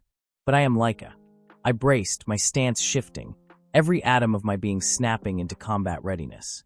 Before me, a colossal shadow coalesced, revealing the impossibly massive leg and foot of something truly monstrous, Berserk itself. It clawed its way out of the suffocating darkness, a cacophony of grinding gears and menacing whirs announcing its grand, terrifying arrival. The mechanical titan fully revealed itself, a monstrous construct of pure destruction, its metallic limbs already bristling with a multitude of terrifying swords. My opponents are never simple. The air thrummed with its mechanical battle cries, a symphony of imminent annihilation.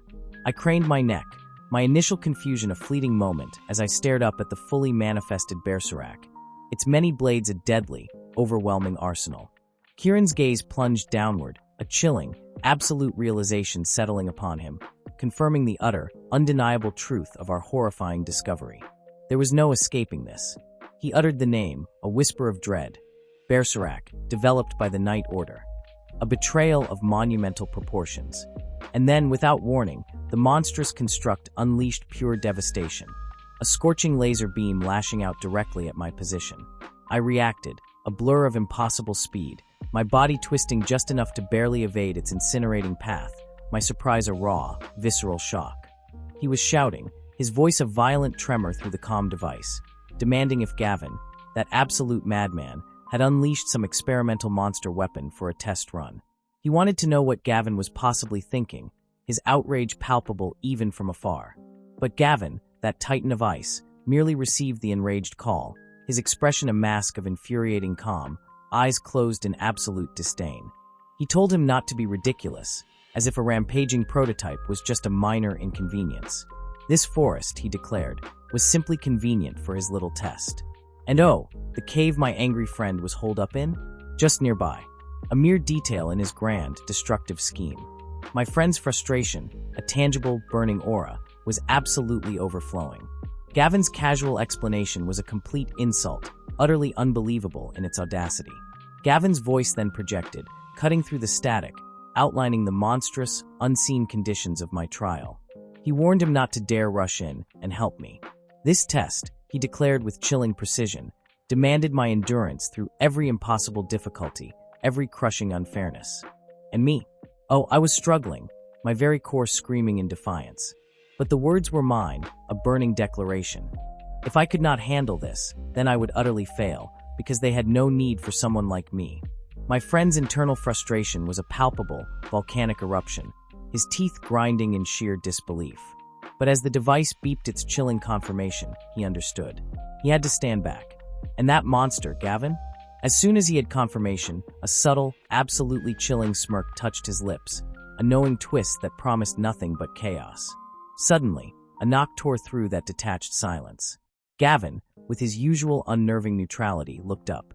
Fran, the branch head herself, stood there, a warm smile on her face, holding a tray with tea. She stepped forward, presenting it like a servant, a role he clearly found baffling. She just called it a hobby, then asked about sugar. None, he dismissed. He sipped the tea she'd provided, this serene moment utterly disconnected from the brutal reality of my fight. She smiled, commenting on his good mood, a statement he thoughtfully considered. He wasn't in a bad mood, he mused, his thoughts drifting to the machinations of organizations, finding it better to have fewer concerns. And then there it was, a chilling reflection in a mirror. Me, Leica, caught in an action pose, utterly engulfed by a storm of laser beams. My struggle, a mere backdrop to his contemplation. Back in my domain, the massive white eye of pink one-eye gleamed, sensing the sheer, monstrous power of the event unfolding. Its body contorted with a sharp, abrupt sound as Berserk unleashed an absolute torrent of laser beams directly at me. I was airborne, a blur of motion, desperately attempting to evade that overwhelming assault, but the sheer force of a massive explosion ripped through the air around me, sending me reeling. Frustration, a scorching inferno, ignited within me. I channeled intense, volatile energy directly into my hand, forming a potent, crackling orb of pure destruction, preparing for the absolute annihilation of a counterattack.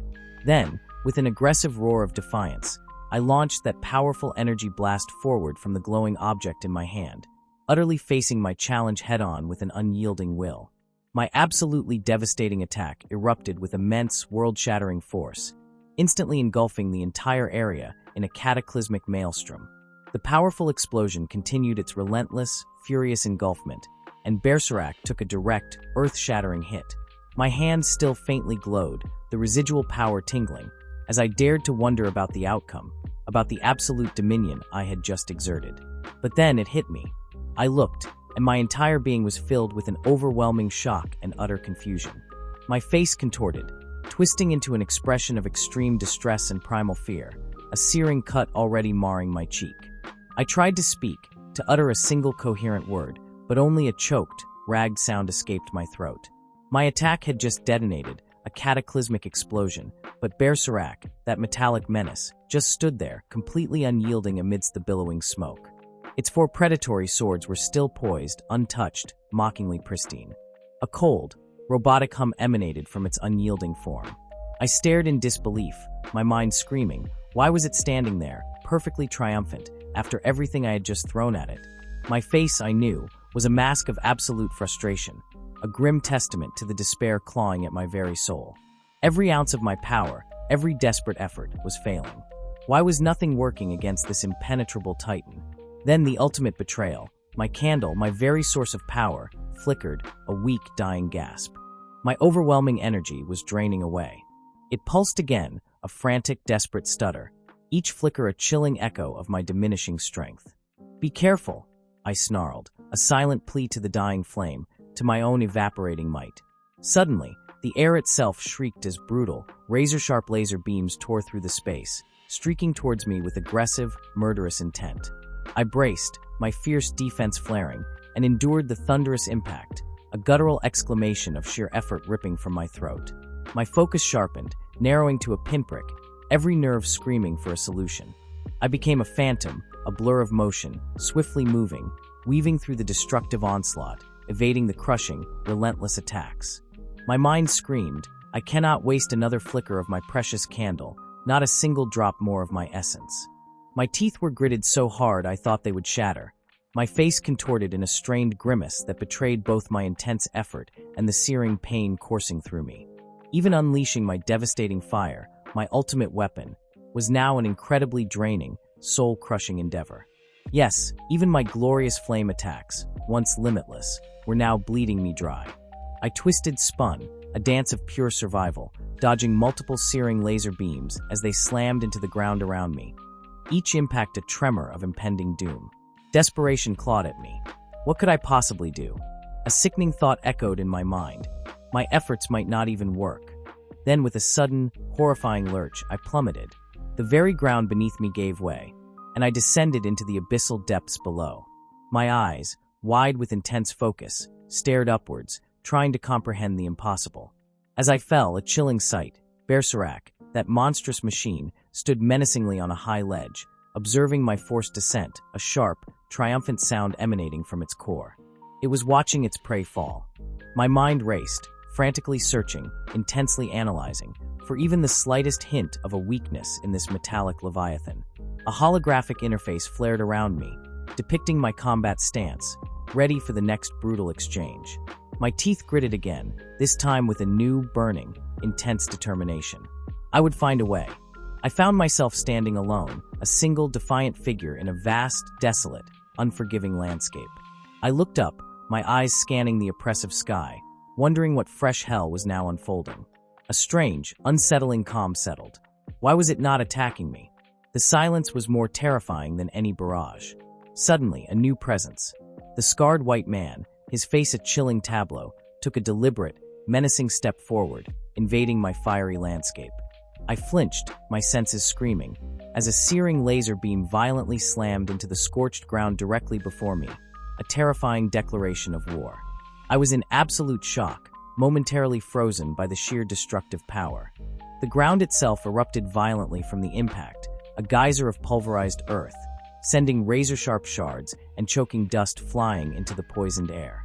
I observed the cataclysmic aftermath of that ground eruption, my mind racing, a cold, calculated reevaluation of this entire brutal engagement taking hold. I continued to relentlessly analyze the situation, a chilling thought solidifying. Were its attacks somehow sensing my very movements? Was this monster learning my patterns? With that terrifying realization, a burst of raw power ripped from me. I unleashed a devastating move, violently disrupting the very ground beneath me, tearing it asunder to unleash my audacious new strategy. My expression was now utterly determined, forged by this newfound, brutal understanding. I declared my intention, a roar of defiance, to counterattack. This monster was about to learn who it was fighting. In a horrifying, direct response, the red tentacle robot, a monstrosity of metal and fury, dramatically powered up, its very core throbbing with ominous energy. Berserk unleashed another terrifying laser beam, firing it directly forward, a blinding spear of destruction. Even more raw, destructive energy radiated from its colossal mechanical form, a clear sign it was escalating its assault. I braced myself, every fiber of my being taut, fueled by a fierce, unyielding determination against that overwhelming, powerful attack. Then a brutal, crushing blow. I was caught, suspended in midair, Berserk's horrifying limbs constricting around me with bone-crushing force. Yet, even in that agonizing moment, my mind was already racing, furiously considering a radically new approach. With a roar that tore through the very air, I unleashed a powerful, absolutely decisive move, an explosion of pure will and concentrated energy. Berserk retaliated instantly, a truly massive, widespread blast erupting from its central body, engulfing everything in a destructive wave of terrifying force. It was pure annihilation, but I was faster, stronger. I unleashed a powerful, devastating slash, a blinding arc of pure power. This was it, my decisive counterattack. With a sickening crunch of metal, I dismembered Berserk, tearing it apart. As I moved, my body tilted, a strategic maneuver, my mind already forming the intricate plan to turn its own destructive beam back against itself, to make its power its undoing. Then, with a primal scream of raw power, I violently unleashed a torrent of pure force downwards, impacting an unseen target with immense, shattering power. This was my domain, my battle, and my victory was now within reach. My absolute fury erupted in a primal scream. My eyes narrowed to slits of pure demolition as I directed an overwhelming torrent of force downwards. I relentlessly drove my devastating attack, a pure surge of my immense power, downwards, impacting Berserk with an earth-shattering finality. I raised a hand, an energy weapon coalescing and swirling around my arm, prepared for another powerful, annihilating strike. But it was unnecessary. Berserk's very essence screamed in metallic agony, its intricate internal mechanisms tearing themselves apart, revealing exposed wires and sparking components in a symphony of catastrophic malfunction. I stood triumphantly over the defeated behemoth, an undeniable victor. Berserk's core was revealed, a shattered wreck of wires and broken metallic structure, utterly ruined by my relentless assault. My determined expression settled, my hand pressing against my chin, the gears of my mind already spinning with overwhelming intent. I made a monumental decision, a choice that would reshape everything. Later, my weary face reflected back at me from a mirror adorned with an opulent golden floral design, a stark reminder of the immense battles I had just conquered. It is day 3 of the trial of the Guardian Flame. As day 3 of the trial of the Guardian Flame continued, I slumped, utterly spent, in the oppressive darkness, my lungs burning with every ragged breath. Each gasp was a desperate prayer, my body screaming its rebellion. My gaze fixed on the tiny, defiant flame of my candle, a silent fury building within me. Why hadn't the bell rung? Why was this hell not over? A chilling premonition gripped my soul. Was this truly the end, or was the ultimate, soul-crushing test yet to be unleashed? I stared into the abyss, knowing with absolute certainty that my reserves, my very essence, were teetering on the precipice of oblivion. A raw, guttural murmur escaped my lips, a sound born of profound uncertainty as my mind raced, trying to grasp the impossible. My thoughts snapped back to the grotesque, writhing monster flesh I had just barely survived. My eyes narrowed, fixating on the sickening, inert blobs of flesh surrounding me. Had one just moved? Was my exhausted mind playing tricks? Then a nauseating plop echoed through the cavern as one of those vile masses distinctly ruptured on its surface. My initial shock twisted into a frantic, undeniable dread. My suspicions, my deepest fears, were sickeningly real. My vision sharpened, every nerve screaming as I watched the horrifying truth unfold. It was getting closer. Beneath me, a veritable ocean of crimson, pulsating flesh began to bloat and bubble with revolting blorp sounds. The monster's vile regeneration was undeniable, an affront to all reason. The cancerous growth continued its relentless expansion, one monstrous blob merging into another with a wet, grotesque plop. Before my disbelieving eyes, the collective mass of flesh began to converge with impossible speed, stretching and contorting into a new, terrifying form. It solidified into a colossal, gnarled, purple abomination, like a twisted, living tree reaching for the heavens, its tips glowing with malevolent energy, guttural roars tearing through the silence. My entire being recoiled in pure, unadulterated shock and alarm. This beast wasn't merely regenerating. It was exploding in size, a horrifying, unstoppable force of nature. I stared, utterly bewildered, at the fully materialized Leviathan. Why was this happening? Why was this nightmare intensifying beyond all logical limits? My mind raced, the only answer I could grasp being the overwhelming, suffocating density of the magic power saturating this hellish domain. A primal scream of frustration clawed at my throat as I continued my desperate, losing battle against exhaustion and despair. My voice, a raw testament to my alarm, tore through the air, demanding to know where the blasted bell was. Kieran appeared beside me, a grim reminder of our shared predicament. I knew, with a certainty that chilled my blood, that I had to endure until that bell rang, that my only lifeline, my only hope, was the fragile, defiant flicker of my candle. An urgent, primal instinct roared through me. I had to get out. Now. Suddenly, a single malevolent blue eye, burning with abyssal light, pierced the darkness, belonging to a shadowy monster that had materialized from the very air. Then, the true horror descended. A legion of creatures, countless in number, materialized around me, their forms indistinguishable in the gloom, their hunger palpable. I bolted, a blur of motion through the oppressive gloom of the cavern, my precious, tiny candle held aloft like a sacred beacon against the encroaching darkness. Every ounce of my focus was on that fragile, dancing flame, a minuscule point of defiance in the face of absolute despair. Its faint glow illuminated my trembling hands, a horrifying truth hammering at my soul. Even the slightest brush from one of those monstrous aberrations, and my lifeline would be extinguished forever. Suddenly, I was completely engulfed, a lone island in a surging tide of grotesque, ravenous beasts, their forms closing in from every conceivable direction. My grip on the candle became a death clutch, my teeth gritted, a singular, desperate command echoing in my mind. Hold on, just hold on. My face was a mask of sheer agony and unyielding resolve, every muscle strained, every sinew taut with the effort. A colossal, shark-like monstrosity, its maw a gaping cavern of razor-sharp teeth, lunged from the horde, its terrifying attack mirroring the relentless assault of its brethren. Then a glorious, impossible beacon burst forth from the distant end of the impossibly long, lightless cavern, a vision of salvation. My entire being jolted, every nerve screaming with renewed purpose at this sudden, breathtaking phenomenon. The world exploded in a searing agony as an unseen impact ripped into my back, hot blood erupting from my wounds.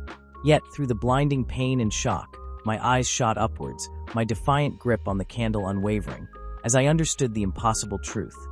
This was the exit. I grimaced, a guttural sound of pure defiance, as I endured another savage assault, my body a tapestry of fresh, agonizing injuries, each one screaming its protest. My entire existence was a furious, desperate struggle to simply hold on. Through the white-hot agony that threatened to consume me, I screamed the truth to the universe. I only needed a little more. My trembling hand, a conduit of sheer, indomitable will, stretched out, straining, reaching for that glorious escape at the cavern's impossible end. I was reaching for the outside, for freedom, for survival against all odds. My eyes exploded wide open in pure, unadulterated alarm, a primal scream tearing through the air, demanding my immediate descent. I was already moving, an instinct of pure survival overriding all else. I instinctively hit the ground, just as an overwhelming, cataclysmic force erupted, a literal wave of pure power that instantly devoured and annihilated the hordes of recoiling monsters surrounding me. They had no chance against such absolute dominance. The air itself wept fragments of what moments ago had been terrifying beasts, now just lingering energy, dust, and shattered menace falling like grim confetti around my barely protected form. I clawed my way upward, my body screaming in protest, every fiber of my being burning with distress, only to find Kieran, a veritable titan, standing impossibly close, his presence a suffocating weight. My gaze, heavy with a crushing, bitter resignation, finally met his, just as Kieran's voice, a chilling pronouncement, declared that my time, my meager struggle, was definitively over.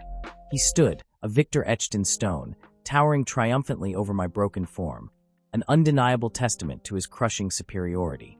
I lay there, a discarded puppet, my mind a maelstrom of raw, agonizing data, every fiber of my consciousness desperately trying to comprehend the whirlwind of events. Was this truly the end? Had my journey just crashed and burned? Kieran's gaze, a cold, calculating assessment, bore down upon me, a physical weight that pressed me deeper into the unforgiving ground. A guttural, agonizing sound tore itself from my throat as a fresh, searing wound on my back, a raw testament to my brutal defeat, began to visibly bleed, staining the earth crimson. Then, with absolute finality, Kieran affirmed it. "It is over," his voice resonated, sealing my fate. Despite my utterly mangled state, he held me, his grip surprisingly firm, and spoke, a strange declaration echoing in my ears. I had endured well. What cruel irony was this? The overwhelming agony, the catastrophic weight of my grave injuries, finally claimed me, dragging my vision into an abyss of absolute darkness as my eyes surrendered and closed. Then, with a gasp that tore through my very soul, I was awake. My vision snapped into brutal clarity, and I found myself in a place of impossible grandeur, seated upon an impossibly ornate, gleaming golden throne, presiding over a vast, echoing chamber that stretched into oblivion. Utter bewilderment seized me. My very being screamed questions at the oppressive silence. What was this place? A dream? A new, twisted trial? The answer slammed into me with the force of a divine revelation. This was the ceremonial chamber, a place steeped in ancient, terrifying power. Then, as if summoned by my very thoughts, Arthur materialized, standing with an unshakable confidence that radiated pure, unyielding authority directly before me. Her gaze, an unwavering beacon of power, pierced straight ahead, a subtle, almost imperceptible smile playing on her lips, a silent promise of momentous things to come. That confident smirk, a mask of pure power, became more defined on Arthur's face as I, a mere mortal, dared to call out her name. Suddenly, as if conjured from thin air, a colossal ceremonial gathering coalesced around us, every figure bathed in an ethereal, otherworldly light, a spectacle of overwhelming significance. Arthur's voice, a sonic boom of authority, then began her earth-shattering announcement, declaring that from this precise, pivotal moment, everything would commence. The very air vibrated with her pronouncement. The rite of passage, the legendary trial of the Guardian Flame, had officially begun. My destiny, forged in fire, was now irreversibly underway. That declaration, the raw, unyielding truth of the trial's inception, resonated through every atom of my being, shaking the very foundations of my existence. Arthur, a vision of absolute command, then turned her formidable attention to the assembled Titans, the Sacred Order of Knights, initiating a new, even more profound phase of this cataclysmic ceremony. Her words sliced through the air. They, the legends themselves, would now reveal their sacred vows and legendary arms, all to prove their trust to me, Leica, the newest, most unexpected recruit. The sheer audacity of it all was overwhelming. Then, with a blinding flash of impossible speed and razor-sharp precision, an action so swift it barely registered, exploded before my eyes. A gleaming spear, a weapon of legend, materialized and impaled the very ground before me. The voice that followed was Kieran's, his identity revealed in a thunderous declaration, Captain of the 9th Division. His vow, a chilling testament to his iron will, was to never take a family, a complete, terrifying dedication to his path. Then, Fran, radiating an almost arrogant pride, stepped forward, her presence a whirlwind of raw power, introducing herself as the indomitable captain of the 2nd Division. Her vow, to forsake food for life. An insane, absolute commitment that defied mortal comprehension. Next, a sharp, unnerving scratching sound echoed through the chamber, a prelude to another revelation. Kenneth, a shadowy figure, then materialized, clutching a glowing green pistol that pulsed with arcane energy. He declared his name, Kenneth, the enigmatic vice-captain of the 2nd Division. His vow was simple, yet utterly profound, never to tell a lie. An absolute commitment to truth in a world built on shadows. Next, Grift, his expression a mask of unyielding seriousness, then stepped into the ethereal light, introducing himself with chilling gravitas as the unyielding captain of the 4th Division. His vow was a horrifying, absolute dedication, to dedicate his very right arm, his instrument of power, to God. A sacrifice of epic proportions. Then Jack, his presence a surge of unexpected energy, emerged, introducing himself as Jack, the flamboyant vice-captain of the 6th Division. His vow, a shocking declaration, was to remain a virgin for life. An unbelievable sacrifice, truly. My mind reeled. Pure, unadulterated surprise ripped through me. This was beyond anything I could have ever imagined. Next, Gavin, a bulwark of pure defiance, stood, an ornate shield, clearly an artifact of immense power, clutched firmly in his grasp. His voice, a rumbling thunder, declared his identity, Gavin, the formidable vice-commander of the Sacred Order itself. His vow, an impossible feat of endurance, was to never sleep. An eternal vigilance, a terrifying testament to his devotion. Gavin then concluded his earth-shattering speech with a pregnant, dramatic pause, the very air thick with anticipation, clearly about to unleash the true, terrifying nature of his legendary shield. Instead, his words, imbued with chilling solemnity, were a vow he would never forgive betrayal against the Sacred Order, a promise of merciless retribution. Then it was Arthur's turn. Her introduction, a declaration of ultimate power, began as she simply stated her name. She continued, her voice resonating with absolute, unyielding authority, asserting her prestigious, awe-inspiring title, Commander of the Sacred Order itself. And then, with the force of a collapsing star, Arthur made her own, utterly terrifying declaration about her vow. Arthur, a force of pure presence, was unveiled. A brilliant, ornate sword soared aloft in her grip, a powerful, ceremonial stance radiating an almost unbearable light. My world itself paused. I looked up, my eyes wide, utterly shocked to my core by the spectacle unfolding before me. She declared a momentous vow, a complete renunciation of gender itself, a declaration that shook the very foundations of reality around us. I was then seated, overwhelmed, upon a gilded throne. Arthur's gaze, sharp as a blade, swept over me, acknowledging me as the newest recruit. The command resonated, a thunderclap in my mind. Reveal my arms, declare my vow. My destiny was being forged right there. Arthur's single red eye burned into me, a scrutinizing gaze that pierced my very soul. That crimson eye, an inferno of judgment and expectation, remained fixed, a terrifying sign of the immense trust she was placing upon me. Distress consumed me upon that throne. A hesitant sound, a mere whisper of my internal torment, escaped my lips. Anguish, raw and undeniable, twisted my face. Then a monstrous surge. Intense energy erupted from within my core, crackling with blinding light and shimmering, glowing particles. From the depths of my being, a devastating power surged upward, outward, consuming everything. I rose, a titan of power, my muscular torso now crisscrossed with aggressive, red vein-like marks, my long hair whipping around me in a dramatic, untamed cascade. An arena of intense energy radiated from my unveiled, terrifying form. This was my true awakening. Gavin, a fortress of calm, merely observed, while all others recoiled, their eyes wide with utter shock, exclaiming at the sheer, overwhelming force of my display. Gavin, that formidable warrior, then sharpened his focus, his gaze a laser beam upon me. It was in that moment of absolute power that I declared my true name, Ryuka. I then began to declare my sacred vow, the oath that would bind my very existence. A single bead of sweat, a stark testament to my inner turmoil, traced a path down my cheek. I strained, attempting to articulate the monumental vow that demanded utterance. Hesitantly, agonizingly, I started to state what my vow was. My gaze fell, uncertainty a crushing weight. I admitted, with a heavy heart, the devastating truth. I did not know my vow. I contemplated this terrifying, glorious newfound power, a storm raging within my soul. My uncertainty about my vow became a palpable force, a suffocating shroud around me. And then, from the swirling darkness, an absolute nightmare materialized. A dark, shadowy entity, its eyes glowing with malevolent crimson, a menacing grin splitting its horrifying face. This spectral horror loomed over me, an insidious reminder of a sacrifice, of something irrevocably given up. Arthur's intense eye, a searing inferno of expectation, zoomed into my vision. But I would not break. With a surge of defiant determination and an unyielding spark of hope, I lifted my gaze, ready to plunge into an all-consuming internal struggle. I declared my absolute, unwavering will to persevere against any torment. It was then that I began the arduous, bloody path to earning the trust of every soul present. I stated my ironclad resolve, my unbreakable oath, to become stronger than anyone, a titan unmatched. I affirmed my sacred commitment.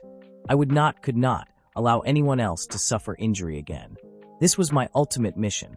I declared, with every fiber of my being, that I must save them, save everyone, before the terrifying vision I held in my mind twisted into a horrifying reality. My eyes, thoughtful and intense, then lifted to ponder the profound, flickering flame of life before us. My expression remained etched with deep thought as the devastating realization slammed into me. I needed to find a new, unimaginable strength. Then Arthur, a colossal presence, stood before me, sword in hand, and declared their acceptance of my burning resolve for strength as the ultimate proof of their trust in my power.